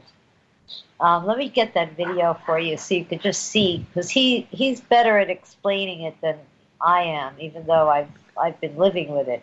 And he's convinced that everybody in Europe has Morgellons. The good news is only about 10% of the people that have it get sick. The rest of the people don't even notice. It doesn't bother anybody. So their systems can fight it off. Their immune systems are in good enough shape that they can. They're not going to settle down or multiply. They self-replicate, but they need the right environment, and apparently they find postmenopausal women their preferred universe. Unlike a biosphere for a whole slew of species. Like some people are just perfect petri dishes for the. Exactly. I have the right pH. It doesn't matter even how I change my diet. The best diet, though, that really I felt much better, but I was the diet was just so boring. I couldn't bear it. But it was to cut out all dairy, all sugar, and all gluten, which doesn't leave me a lot. I'm a cheese. That's not much fun. It's kind of a low carb diet. What? It's kind of like a low carb diet. But very low carb, but no dairy. I mean, that's really difficult for me, at least. I'm French. I love French cheese. I love any cheese. I just need my cheese. I don't know. But I finally found a doctor that allowed me to have fresh mozzarella cheese. And any goat cheese is okay as well. It just said you have to stay away from cow, dairy, that kind of dairy. So I definitely haven't suffered, any, I don't miss dairy milk at all. I drink almond milk if I want to have a glass of milk or, and I started drinking again. So I put Bailey's in my coffee. I'm sure that's not good for me, but I like it. I don't know. The French have really good cheese and really good chocolate, don't they? I love chocolate. Yeah, chocolates.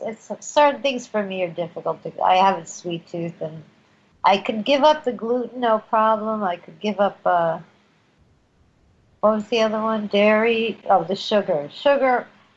Yeah, the chocolate and the sugar. It's better. I'm a lot better when I don't eat it. It's in general, if I don't start with it, I don't miss it.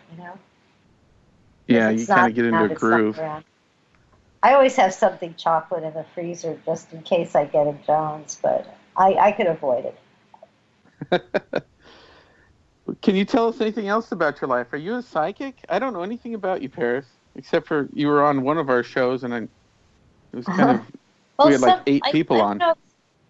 The thing when I speak to the people that have Morgellons, we all have something similar, and we can see things in different dimensions that other people maybe can't, or we all became a little bit psychic, or I think the fungal part of this epidemic has expanded our consciousnesses because fungus is like a mushroom, and it's not like we're stoned on peyote mushroom or whatever mushroom people take, to in rituals and ceremonies to go on a trip or something. But we do have a fungus in our body, in our brain, in our blood. And I think that does tend to give us a little more of an open mind. And I became more spiritual, I'll put it in quotations, because I was really, had a very atheistic background and upbringing. My parents were diehard atheists. I couldn't even talk to my father about just what if, just in case, like, he wouldn't go there.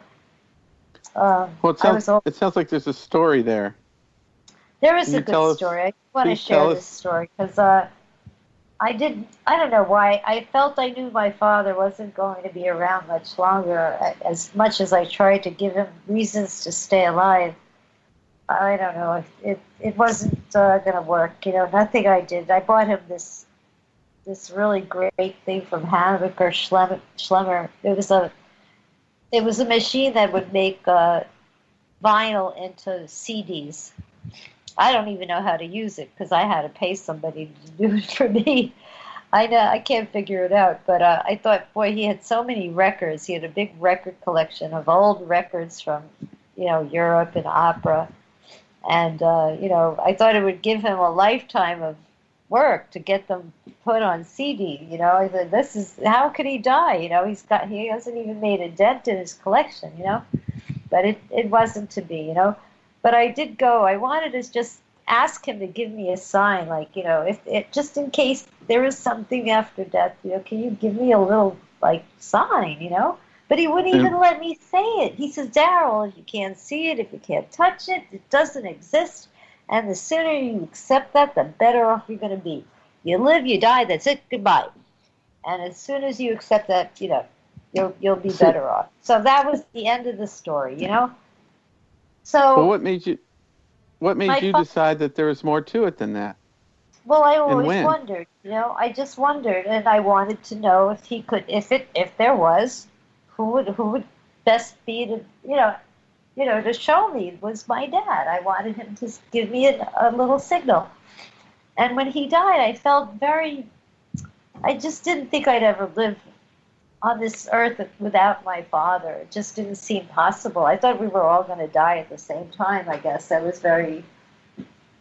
just didn't see a world without my father in it. And I was married at the time. I was married at the time to a religious guy, kind of a religious guy. He was Jewish, and I said, "Where's my father?" And he said, "Your father is nowhere." I said, "What do you mean nowhere?" He goes, he's nowhere because he had no faith. I said, "How the hell?" Oh, for Pete's sake! You don't know anything. He goes, "Listen, I'm not a prophet. I'm only a messenger." He's such an ego, I'm only a messenger. Give me a break. I didn't listen. I don't mean to judge, but he's nowhere. Nice. So confident. My ex-husband, you mean? So in any case, so I'm not going to get into details, but the night, he died, we came to my mom's, and I found all these things that he had saved in a big portfolio, all the letters I ever got. And it seemed like, well, a lot of my friends had died, even some family members, and every letter I opened had something pertinent to to my father. They mentioned my father as if they were with him, and they were all letters from dead people, if you can imagine. And we were just like, the more I was reading them, I was getting goosebumps, because it was as if they were comforting me, and they were with my father. And then I found a letter from an old boyfriend that my father hated, and I'm thinking, that's not even possible, my father hated this guy, how could he be like hanging with my dad now? And I found out 2 years after, he had died a month before my father died. He was a young guy when he died. He died when he was 44 or something from cirrhosis of the liver. He died in Hungary. I'm a little confused. These letters, who were they to, or were you reading them? They were old letters to me, but they somehow were pertinent to that moment in time. And the funny thing was, I found connecting the dots, and you were feeling a spiritual experience. It just gave me some sort of feeling that my father was with people I knew. And they were all asking about him in the letters. They all always talked about my dad. My dad was a really likable guy. And then I found a letter from my sister who he was estranged from. It was a letter when we were too young to even write anything very interesting. We were so young. We were talking about boys and hairstyles and things like that. And I didn't know. I said, oh, this is so insignificant. But then I looked at the date on the letter. And you know what the date was? It was the date of August 17th. That was the day that my father died. And I thought, wow, that's really, now that's odd, you know? Even the most insignificant thing had a connection to that day. So a few months go by. I find this old letter, like it's an envelope that was written in my father's handwriting, and it said, a pearl from an oyster for my daughter. And I remember him giving it to me. It must have been like 35 years ago or something like that. It was a long time ago. Well, Pearl was long gone, but I had saved the envelope for some reason. And for some reason, my father had put a date on it. He didn't mail the envelope. He handed it to me, I remember. But there was a date on it. You know what that date was? The 17th?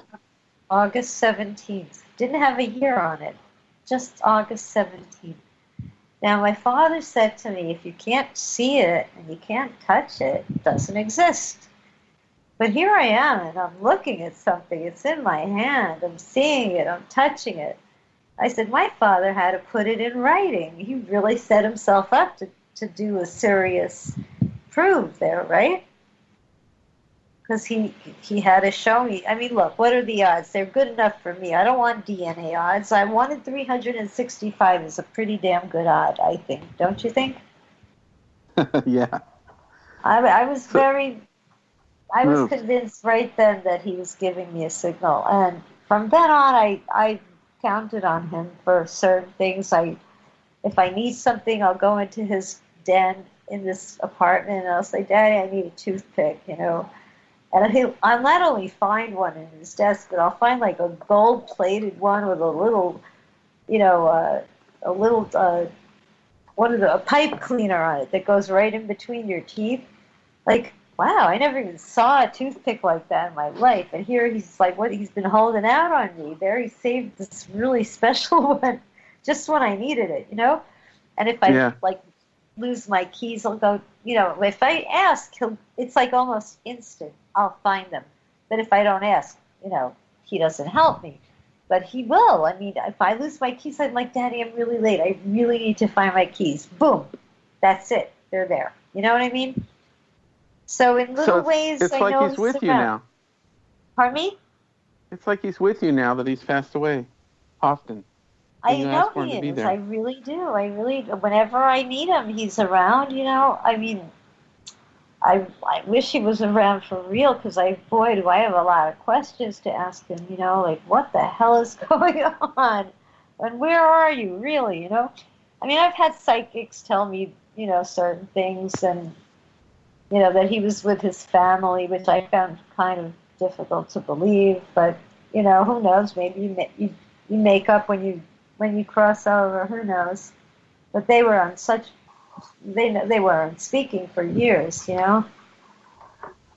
Yeah. So I was surprised to hear that, but you never know. Like let's say, like even Adam was saying, you know, he's had so many different lives and incarnations.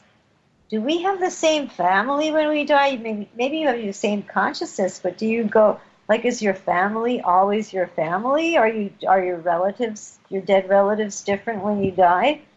Like, sometimes you're in love with somebody in a past life, but now you're friends in this one.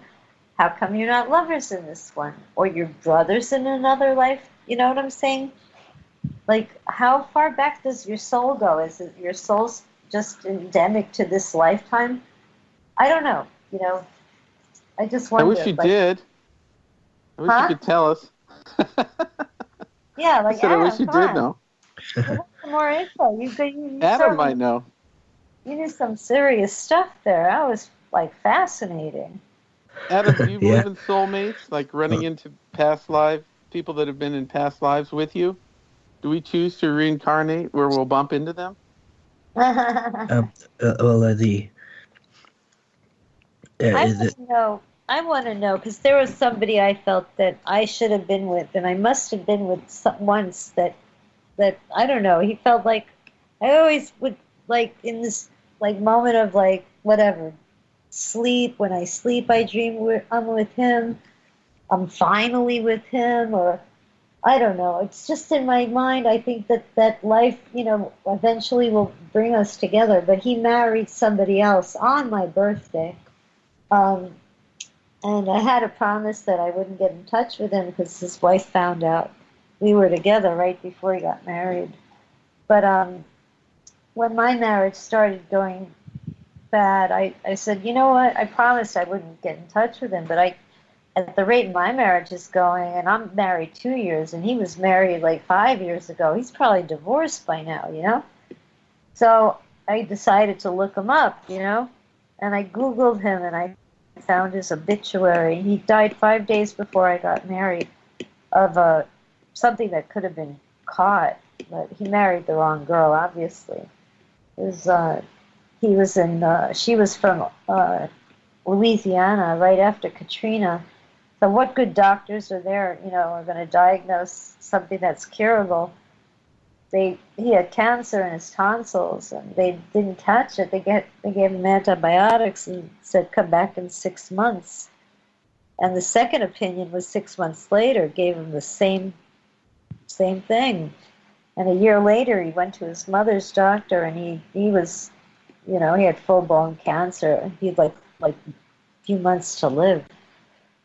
It was too late, But Hey guys. He died.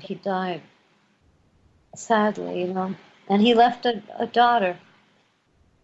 I lost a lot of. I was always single, so I don't know. I had a lot of loves in my life, and most of them are dead. Actually, they all died within a year of each other, and they all were like with another woman right after me. That was like the woman they married, that they would have a child with. All I got was bills. They didn't leave me any of their DNA or anything. That would have been nice.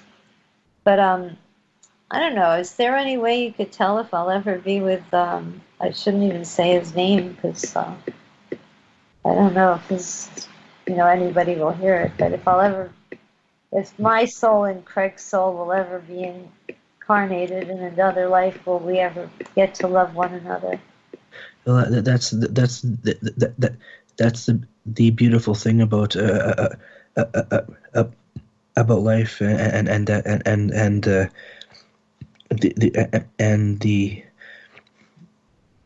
the transference of souls to the next body is that, and with reality itself, is that anything is possible, and quite frankly, I think it's very likely that the two of you will be joined at either the next life or the next after.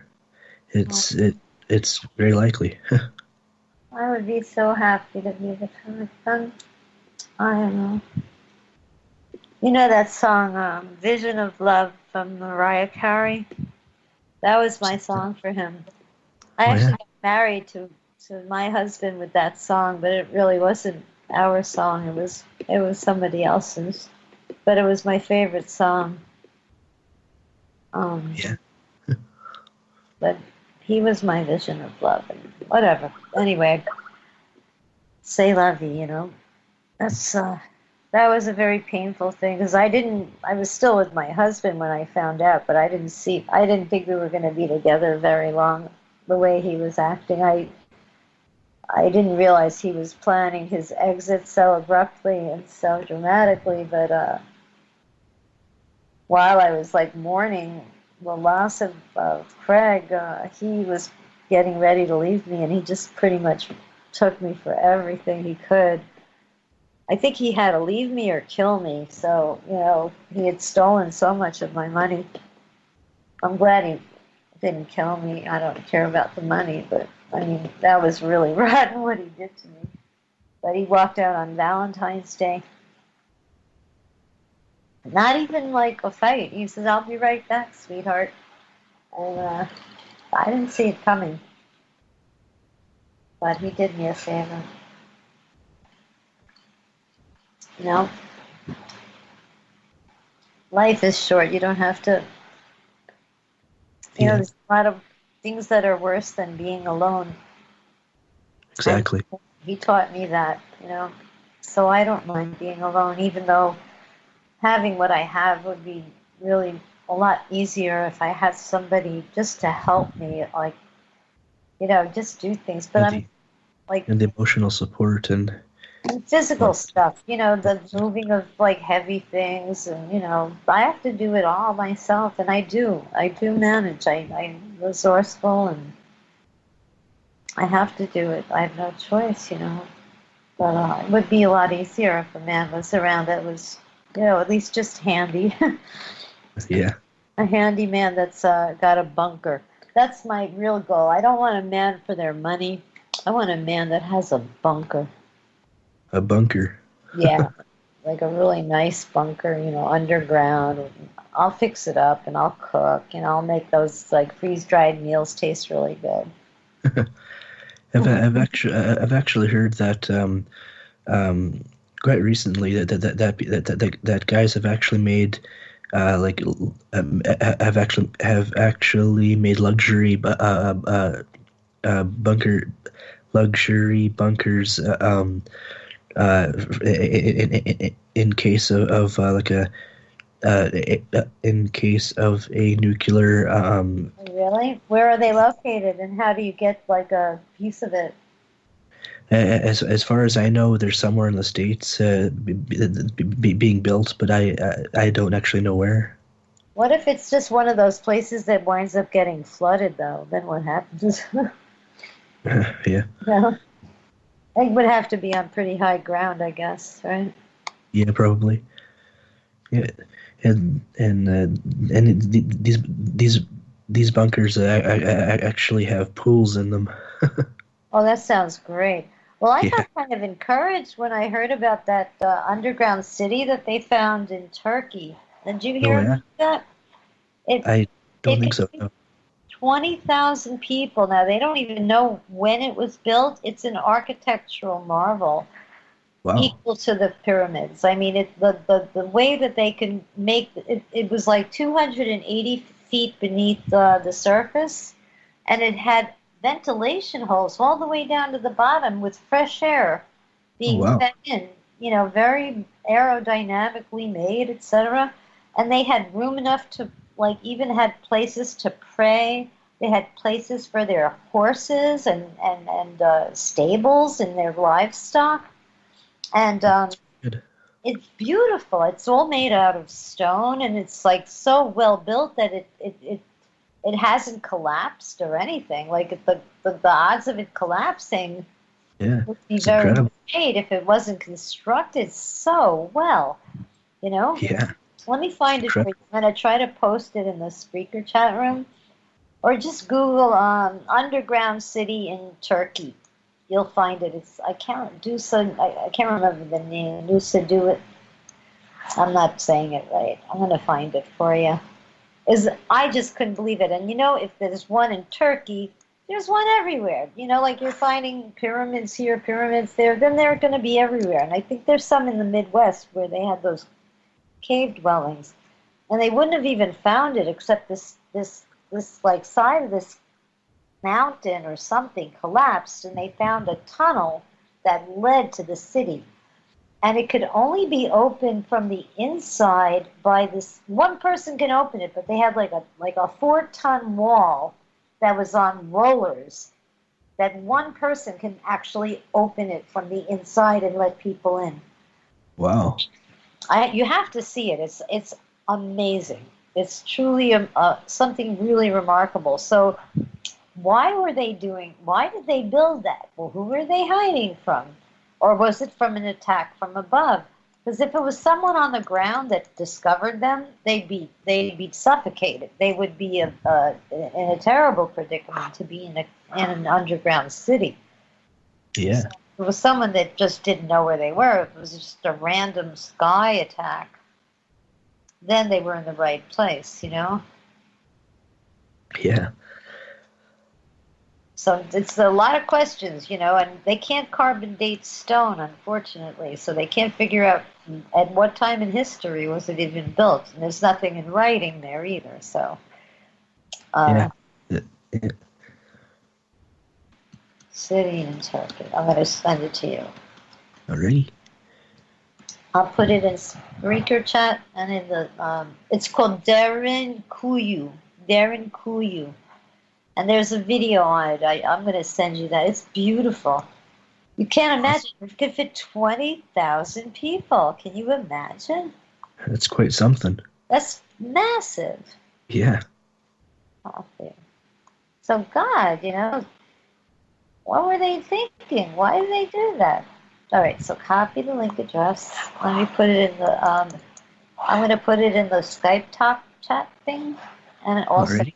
Spreaker. I like in the Skype chat, it'll show the picture. Yeah. But it doesn't do that. Yeah, no. Oh, no, I typed the wrong one in. That's something else. Oh, no, that was tonight's link for the show. Copy the wrong link. Sorry. Copy link address. Let's see if this works. Paste. This better be right. No, shoot. I better open it. It's just remembering the last thing I copied. Okay, here it is.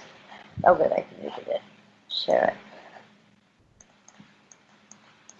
Tell me what you think about it. Copy. Alrighty. Okay. Paste. That should work. See, look at that. Isn't that beautiful? Wow, yeah. Common Spreaker. Here we go. Where did my speaker go? I'm always losing this page. History. Oh, here we go. Got it. I got it. Okay, great. Is anyone in the chat room? Here we go. Yeah. Eric at Awakening, man. What happens is we die. Archie Bunker.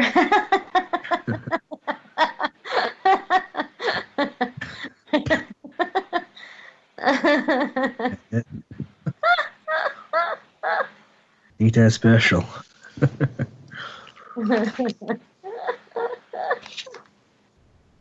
So funny. That's right. Good attitude, Eric at Awakening. Oh, thank you guys for listening, even though Mike's not around. I hope we're entertaining you. I think Adam's so interesting. Why, thank you.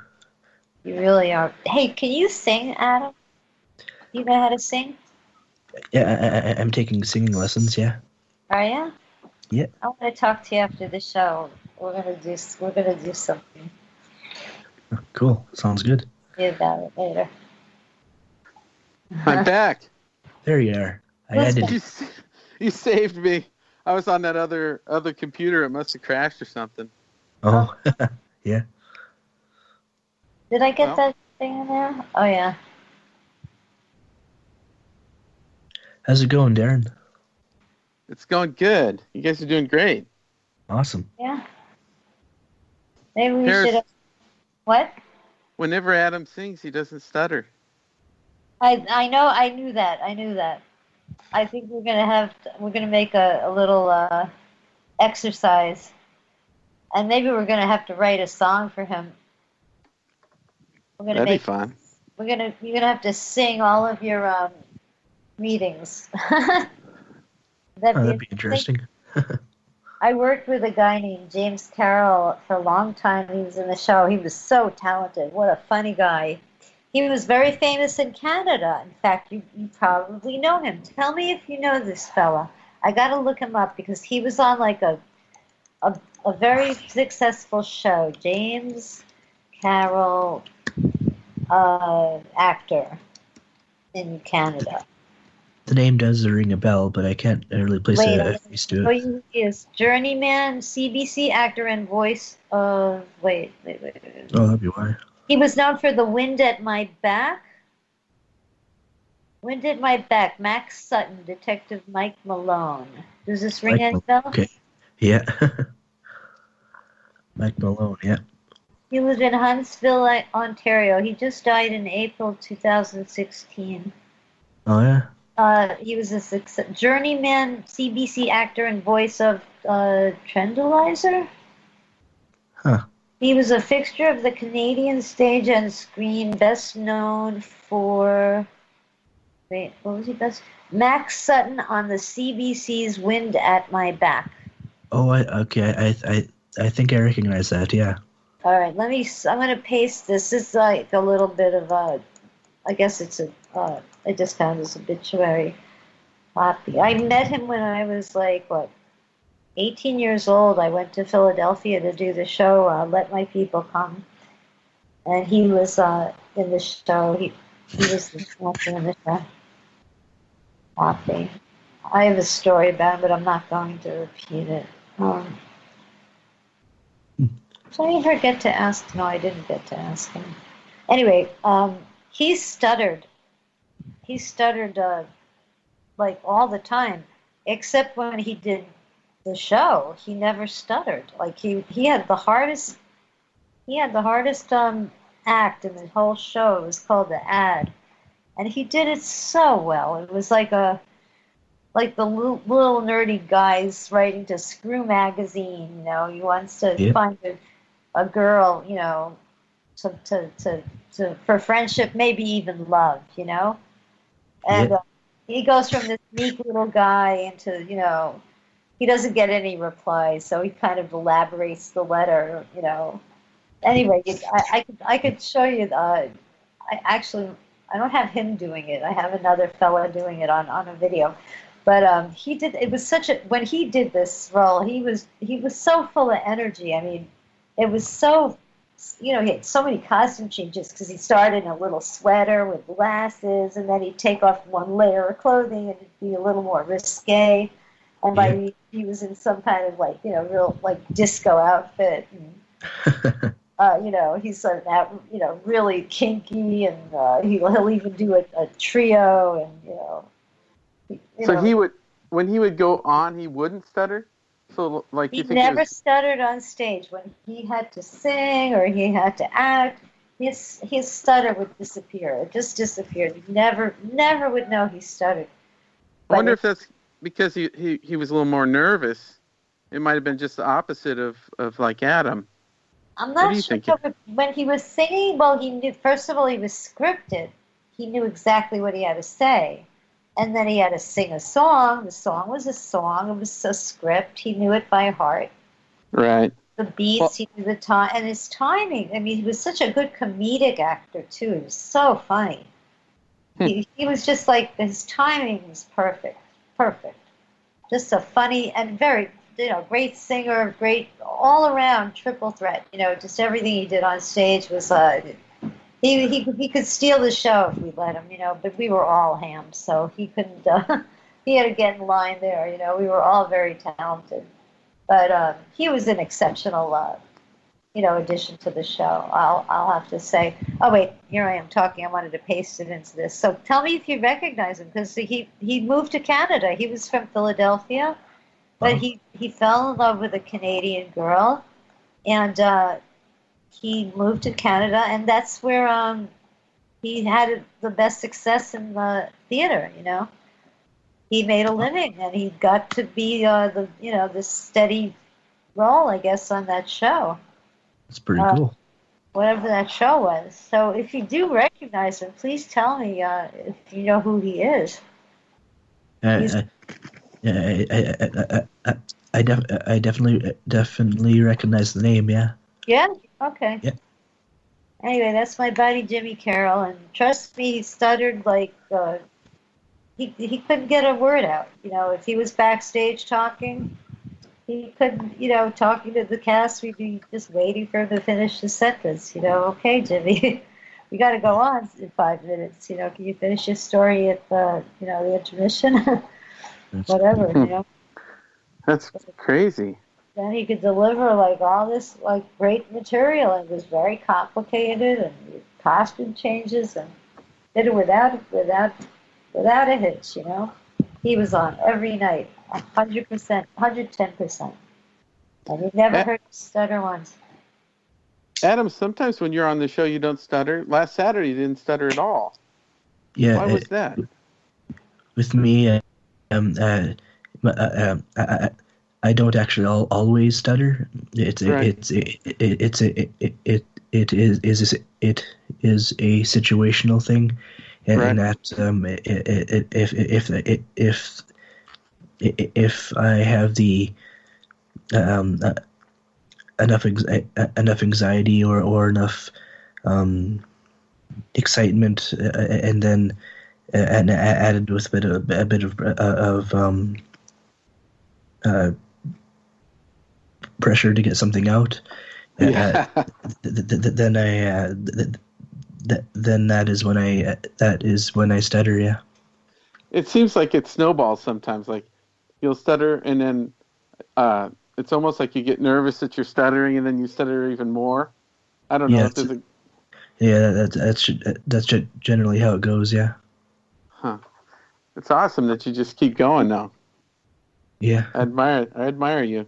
Well, Awesome. I put him on this. I put him on the spot tonight because I asked him a lot of questions. Maybe I made him nervous. I kind of take responsibility for that, but No, it was worth it because what you said was so interesting. Yeah. But they say you should take a couple of deep breaths before you start and pretend you're diving down into water, and you need to get a couple of really deep breaths before you dive like into that swimming pool. And if you just remember to breathe when you're speaking, just don't try to set any speech records. You don't have to do everything fast. You just take your time to breathe. Don't forget to breathe. That's All right. some advice, Thank you. Take those deep breaths, and imagine that everybody that you're talking to is naked. I've heard of that one. Quite honestly, with my abilities, I don't have to imagine. That's great. That is awesome. It's kind of funny that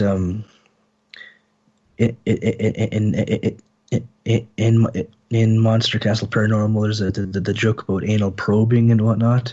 Oh. The very first term I used and still use when I use my energy to actually feel physical objects, like actually to actually have a tactile sensation, but using energy instead of my physical body. I have always called that probing because it's probing an object or a person or what have you with energy. It's such a funny word. Yeah. Well, what else should we talk about, you guys? How much time do we have, Adam? Any clue? Let's see So here. weird without the music breaks. Yeah, it's been. It looks like we're getting close to 3 hours. Are we really? Yeah, it's 2 hours and 58 minutes and 23 seconds. Are you serious? We have like 2 minutes left? Yeah. Oh, geez. Paris, did you want to get anything out? Oh, she must be getting a drink. You started mentioning probing and she left. Oops. Huh. I like that cover song you did. I think I like it better than the original. It's not how you sang it, or it's how you sang it, not how well you sang it. Do you know what I'm saying? Yeah. Yeah.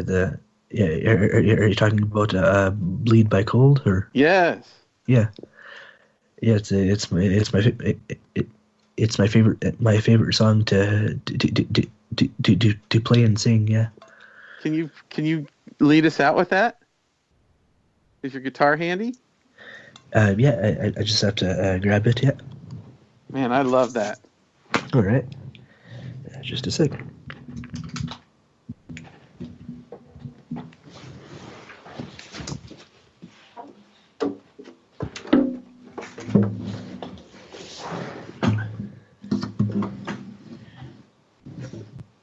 You have a guitar? I do, yeah. Hey, Paris, we only have a minute or so left. He's going to lead us out with the song. Is there anything else you wanted to say? No, thank you guys for having me. It was really interesting. What? It's awesome having you. Yeah, that was fun. See, I told you we'd be nice to you. You were very good and very professional. I enjoyed it. Thank you. All right.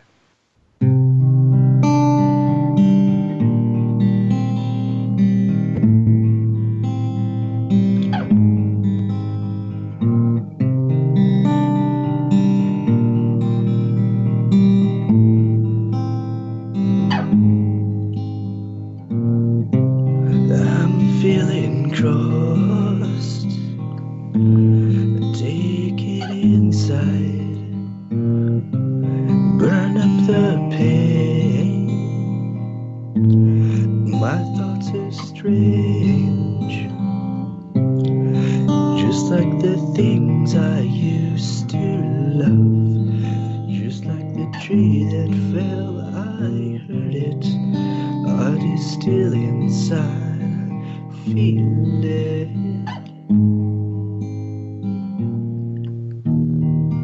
I wanna show you all that I have inside. I wanna bleed, let the blood flow that keeps me alive. Alive, alive.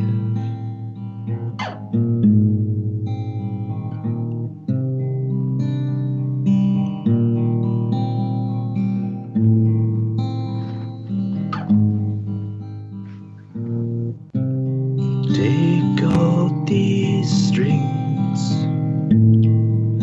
they calm my veins, wrap them around every fucking thing. Presence of people not for me, I must remain in tune forever. My love is music, our merry melody.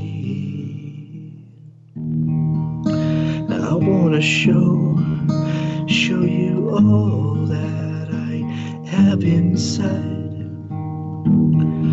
I wanna bleed, let the blood flow that keeps me alive. What I said, I wanna bleed, I wanna scream.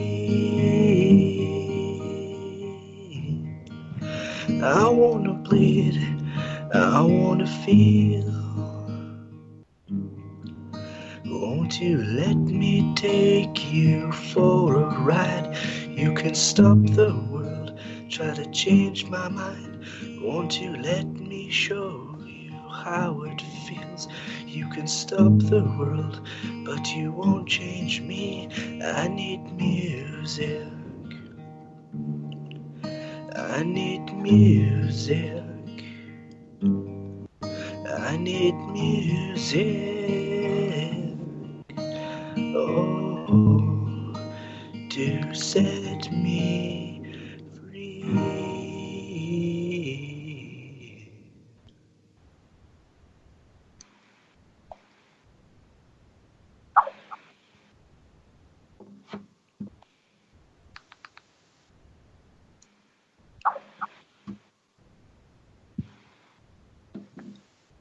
Awesome. Great. Nice. Thank you. So the beginning of that sounded like that Neil Young song. If you play that beginning of it, No, play that, the beginning of it. I'll sing it. Just play the beginning part on the guitar. Okay.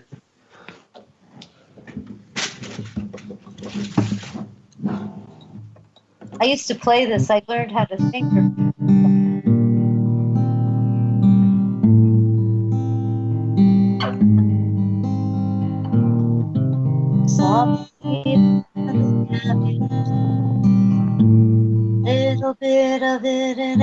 everyone. Oh yeah.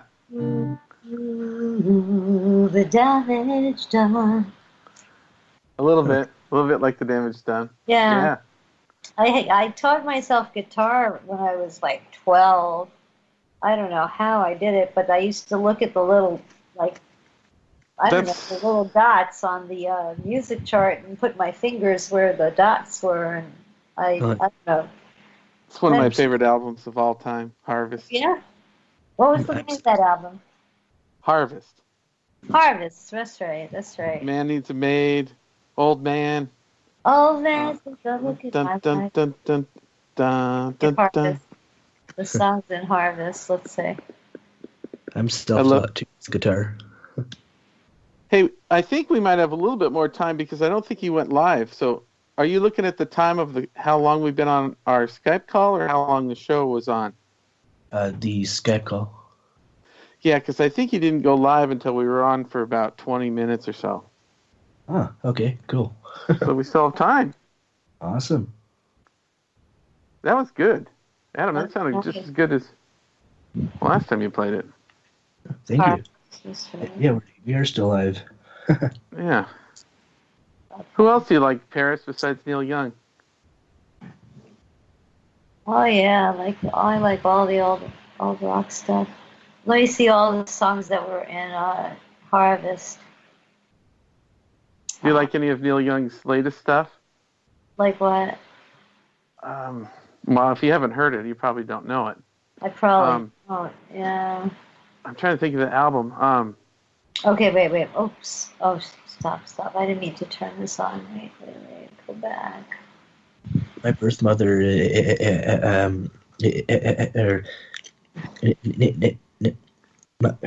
Neil Young is my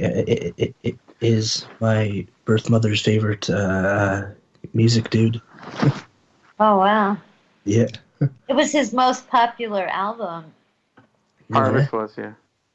The 500 greatest albums of all time. Neil Young's Harvest. Yeah. What numbers it come in at? It yielded his only number one hit was A Heart of Gold. Heart of Gold, that's it, yeah. Keep me searching for a heart of gold. And I've been to Hollywood, I've been to Redwood, I searched the ocean for a heart of gold. Between the Lines of Age. I like Walk Like a Giant from the album that came out like 3 years ago. It's such a great song. Really? Yes, that album. To Giants. I'm like, Walk wow. Like a Giant. I want to walk like a giant. It's so great. It's got a 13-minute guitar solo. I like the stuff he did with what's the name of the band he played with, like on Russ and all that. Crosby, Stills, Nash? No. No, like Zuma. Crazy Horse. Crazy Horse. Yeah. I loved when he plays with Crazy Horse, just because of the long guitar solos and. I used to sing. I love the Crosby, Stills, Nash and Young Four-Way Street, I think it is, or it has Helplessly Hoping. But what's my other one that I like so much? Oh shoot! Wait. They were always better when Young was in the band. Yeah. In my opinion. Crosby, Stills, and Nash. Wait. My favorite song, Crosby, Stills, and Nash.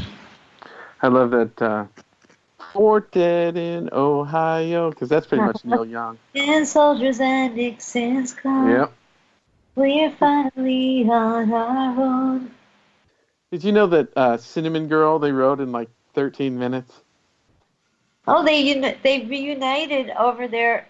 Oh, they could reunite over their shared hatred of Trump. Oh, nice. How about that? Well, whatever it takes, hey, whatever. Yeah, he's real liberal. An environmentalist. Big time. Okay, this albums, let's see. Paris, can you sing a song? Do you have a guitar there? I don't have a guitar or anything. I need like some karaoke. I could try to find some karaoke. We would love to hear you sing. Let's see. I could if you could play. I sing some standards like "I'll Be Seeing You." You know that song? I don't know, maybe. Cathedral bells were tolling. All those songs, they used to have like an intro that had nothing to do with the song. Like it was like the song before the song. And Right. our hearts sang on. Was this the thrill of Paris or the April dawn? Who knows if we will meet again? But when the morning chimes ring sweet again, I'll be seeing you in all the old familiar places that this heart of mine embraces all day through. In that small cafe, the park across the way, the children's carousel, the chestnut trees, the wishing well. It's not my key. I'll be seeing you in every lovely summer day and everything that's warm and gay. I'll always think of you that way. I'll find you in the morning sun, and when the night is through, I'll be looking at the moon, but I'll be seeing you.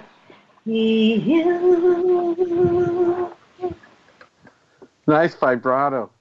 How's that? I'm so out of practice. Great. God. So when you have a top hit in France, do you still make money off of it years later? Are you kidding me? I could have made a fortune. What happened was like, it was all set up to be a big success. We had everything in place. The guy from the radio station loved me, and he loved the song, and he played it all the time. So we weren't sure about him, the promoter, you know. But it turns out he was like totally on the money, like totally reliable. He totally sold the hell out of it. But the distributor was the flake of all things. You know, he pressed 10,000 copies. They sold out within the first month, and then you couldn't buy them anymore. So they were promoting a record on the radio all the time. You couldn't buy it. He was on vacation, and that's it. The French, when they go on vacation, you can't reach them. Even if there's tons of money to be made. So there went my career. But I wasn't happy there. I didn't feel I didn't feel like I could ever acclimate to living there, you know? It wasn't my home. I was homesick. I don't know. It was difficult. And then, I don't know, my relationship was very difficult with the guy I was, you know, in love with. And he was, I don't know. So do you get a check still, though, for a little bit? I didn't get a nickel because they had to sell more than 100,000 before I started seeing any money. And by the time the guy came back from vacation, the interest was finished, you know. I could have stayed in Paris and had a really good career, but I kind of lost, you know, when it lost that opportunity to be there, it was all in place. Like, that thing would have kept selling and selling. And I would have, like, the contract was really set up for me to make the money on the next album, or whatever, you know, would come along after that, you know. Oh. But I wasn't going to see a nickel till we sold 100,000. That was it, you know. So, but I got my record. I have no regrets. It was like, God, things just couldn't get better. I had a hit record out. I was starring in the show Hair and in the Casino de Paris. And we were on television. I just couldn't imagine my career being any hotter, you know. And Do then, people recognize you ever in the street? Never. Are you kidding me? No. I came back to America and I was a waitress and a bartender and out of work actress again, you know. How was that to be in Hair? Oh, How hair, long? awesome. Well, you know what?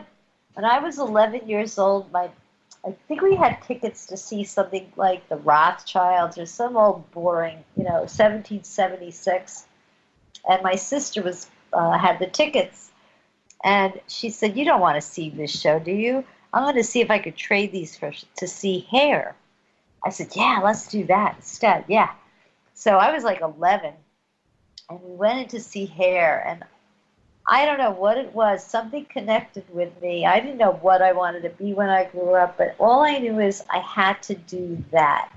I had to do Hair. It was like I just connected with it at 11. Like what was my connection with hippies? I was 11 years old. I was a kid. You know, but How big was the cast? well, the cast on Broadway. I don't know. The one you were on. I was on I did a pretty big production when we did it on tour in Europe. It was the Broadway staging.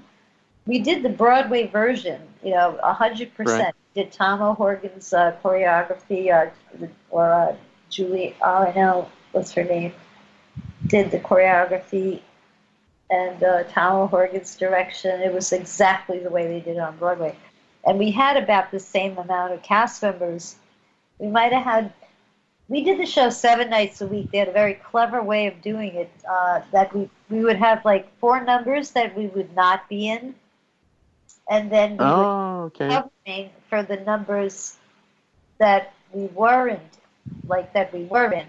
So, like, I would swing off stage on a regular night, but if we were touring and had 7 shows a week, we still had to have our night off or 2 nights off. I forget what the contract was. So, Did you ever get called in when someone was sick? oh, people would be sick all the time. We knew all the parts. We had to know everybody's staging for every part. But the greatest thing that happened was I was understudying the role of Sheila while we were on tour. And there was a night that we weren't paid because we got to town and there was no crew or something happened and we just didn't go on. And here we are stuck in Europe without a show to do, and they docked our salary. And we didn't think that was fair because it wasn't our fault. We contracted to be, it wasn't like we had another job we could go to when we had a night off, Sure. Shouldn't we be paid, But it wasn't like a union show, so they could get away with whatever. So apparently half of the cast wrote an ultimatum to the producer on opening night in Paris. Now, I didn't hear about it. I showed up for rehearsal, and there was like half the cast was there, and the other half wasn't. Like, what the hell happened? So they had given him an ultimatum saying, if you don't pay us that 1/14 of our salary, we're on the next plane to New York. Well, he didn't get that letter. Oh, so just half the cast didn't show up. Oh, they didn't go. They left. So I had to play the lead role like opening night. I was thrilled. My sister was the costume mistress, but she had to do the show because we needed the bodies, She knew all the choreography. She knew what to do. She was so into it. Boy, she loved it. And she spoke French as well. We both speak French. And we do this audience warm-up. So she was out in the audience before, she the first one out talking French to all of the people in the audience. They loved her. And she was thrilled. So we all got double salaries. The show, starring in it. It was like the greatest thing that happened to me. I was thrilled, Wow. How many times did you get a star? Just the one time? No, it was my part, there was no understudy for me, so I got the part, while we were in Paris. That was my role. It was great, And then we had a hiatus, and it's a long story, but You guys? anyway. We're not live anymore. Oh, we're not. Oh, hey, good night. Is that what you're going to say, Adam? Oh, so I could Yeah. tell you. So there was a girl that was in the show. I could tell you. We're not on the air, right? You sure? Adam? Yeah. That's What? I was just going to say that we were coming up to that 20 minutes. Oh, okay. So we are still live. Yeah, we're still live. Yeah. Well, let's just keep talking till it ends. Alrighty. Because I have no idea. Anyway, keep going, Paris. We're still on. I'll finish that story in private. It's not nice to talk about people negative. Okay. But anyway. But you got a star in Hair. Yeah, it was the greatest like moment of my life. You know, it was like, wow, I got to be like, I got the part, and I had my record coming out, and I was just thrilled. You know, and I was back in Paris. You know, I had been going back and forth to Paris to record the record, like off and on for 2 years. Everything goes so slow when you work with the French. You know, they're not that organized, which is very typical. So, you know, I'm like, oh my God, yeah, I have to redo the track, and oh God, you know, now I have to come back for pictures and blah, blah, blah. And then when they heard me singing in Hair, I had been singing like, you know, for like 6 months live, you know, 6 days a week, and my voice was hot, you know. Yeah. They heard me and they said, oh, we want you to re-record the entire song because you sound so good. So I went in and cut the whole thing from scratch, you know, like all those other sessions were just thrown in the garbage because I was like really hot. And that's the record that got released, you know. Sure. So that was great, yeah. And we recorded in like the greatest studio. We were recording in this studio, Fairbear. It was in the 20th arrondissement. The Rolling Stones used to record there. It was very like 24 tracks at the time. That was like the most you could possibly have, right? Uh-huh. I don't know what they have now, but it was the state of the art, you know, at the time. Did you get a bump into anybody famous that was a singer like the Rolling Stones or anybody? Well, there was like there was something like the Rolling Stones. They were called Telephone. I had actually met them in New York. I heard they were playing at like Irving Plaza or something like that. But the lead guy, let me look him up. His name is Jean-Louis Aubert. He looked like Mick Jagger. Let me see if I can find out anything about him. Let me see. Jeanllo. Did he move like Mike Jagger? Yeah, he was like totally like Mick Jagger thing. Jean-Louis Aubert. Let me see if I can find a video. Oh, look, is he still alive? He was in this like kind of a punky band called I don't need Die Contour Reviendra. Let me try to find a video of him. I want to find an old one when he was young. Parlez-moi. I want to find a really old one. Oh, he looks young here. No. Oh, I don't know what year this was. Let me just post this. Let's see. I don't know how old this is. They all say like 2010. I'm talking, I met him in 1972. No, 78 or something. Oh, wow. I don't think I can find anything that old. February 2010. Where am I going to find a really old video of theirs? I don't know. Maybe I could. How could I do it by the? Wait.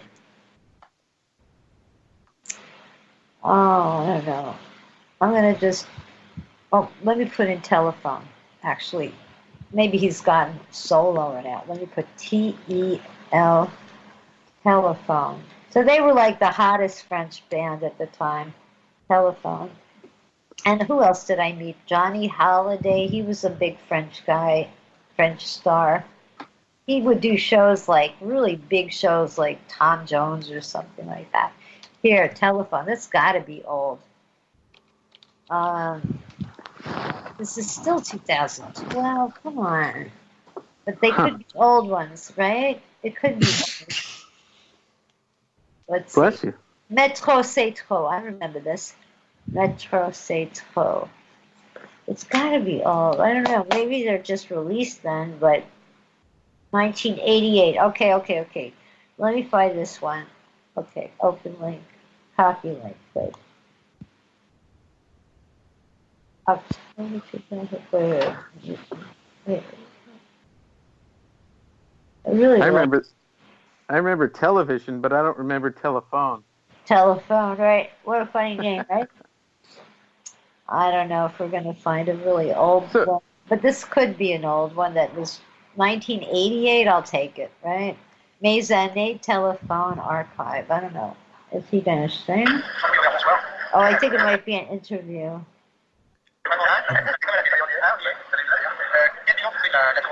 Oh wow, he looks burned out.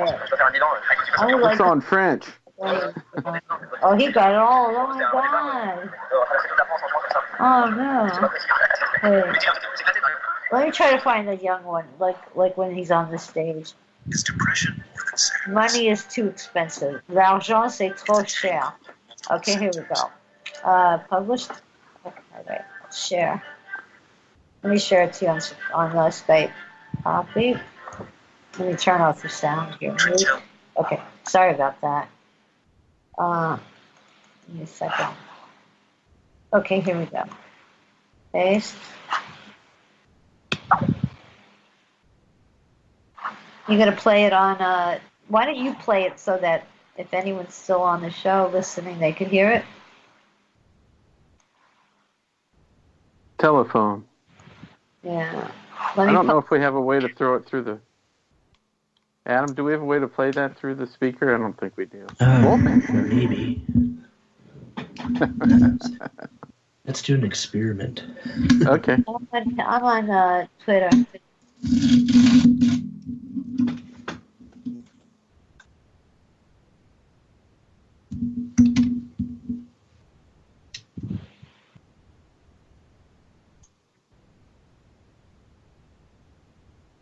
Is anybody still on the chat room? Eric, yeah, I'm on Twitter. You should find me under let me think, where am I on Twitter? Look under Daryl LMPC. Hashtag Twitter? I don't know how you do that. TWITTER. Oh no, that's not a hashtag. Did you play it? I think...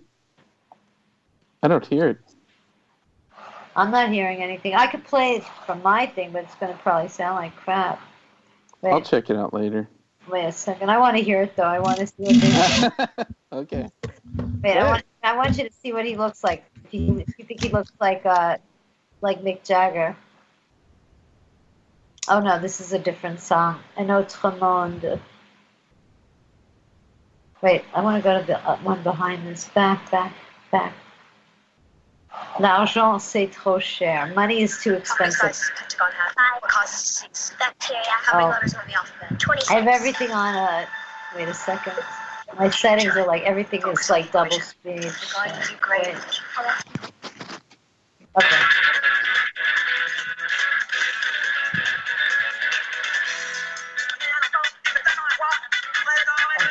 Wait, that's the speed is twice as fast. Wait. Normal.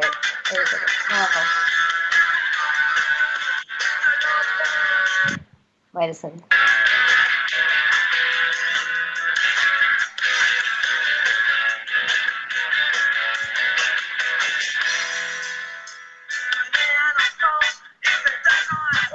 You see him, his haircut? He was cute.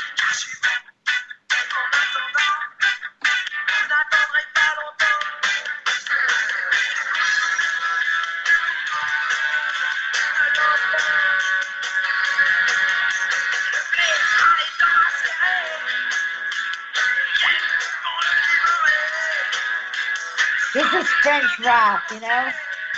They were so popular. Yeah.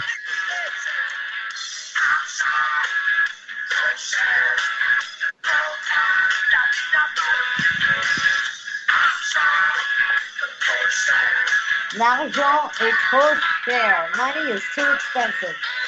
Isn't that a funny song? I'm going to turn it off. How's that? Are you still there? Yeah.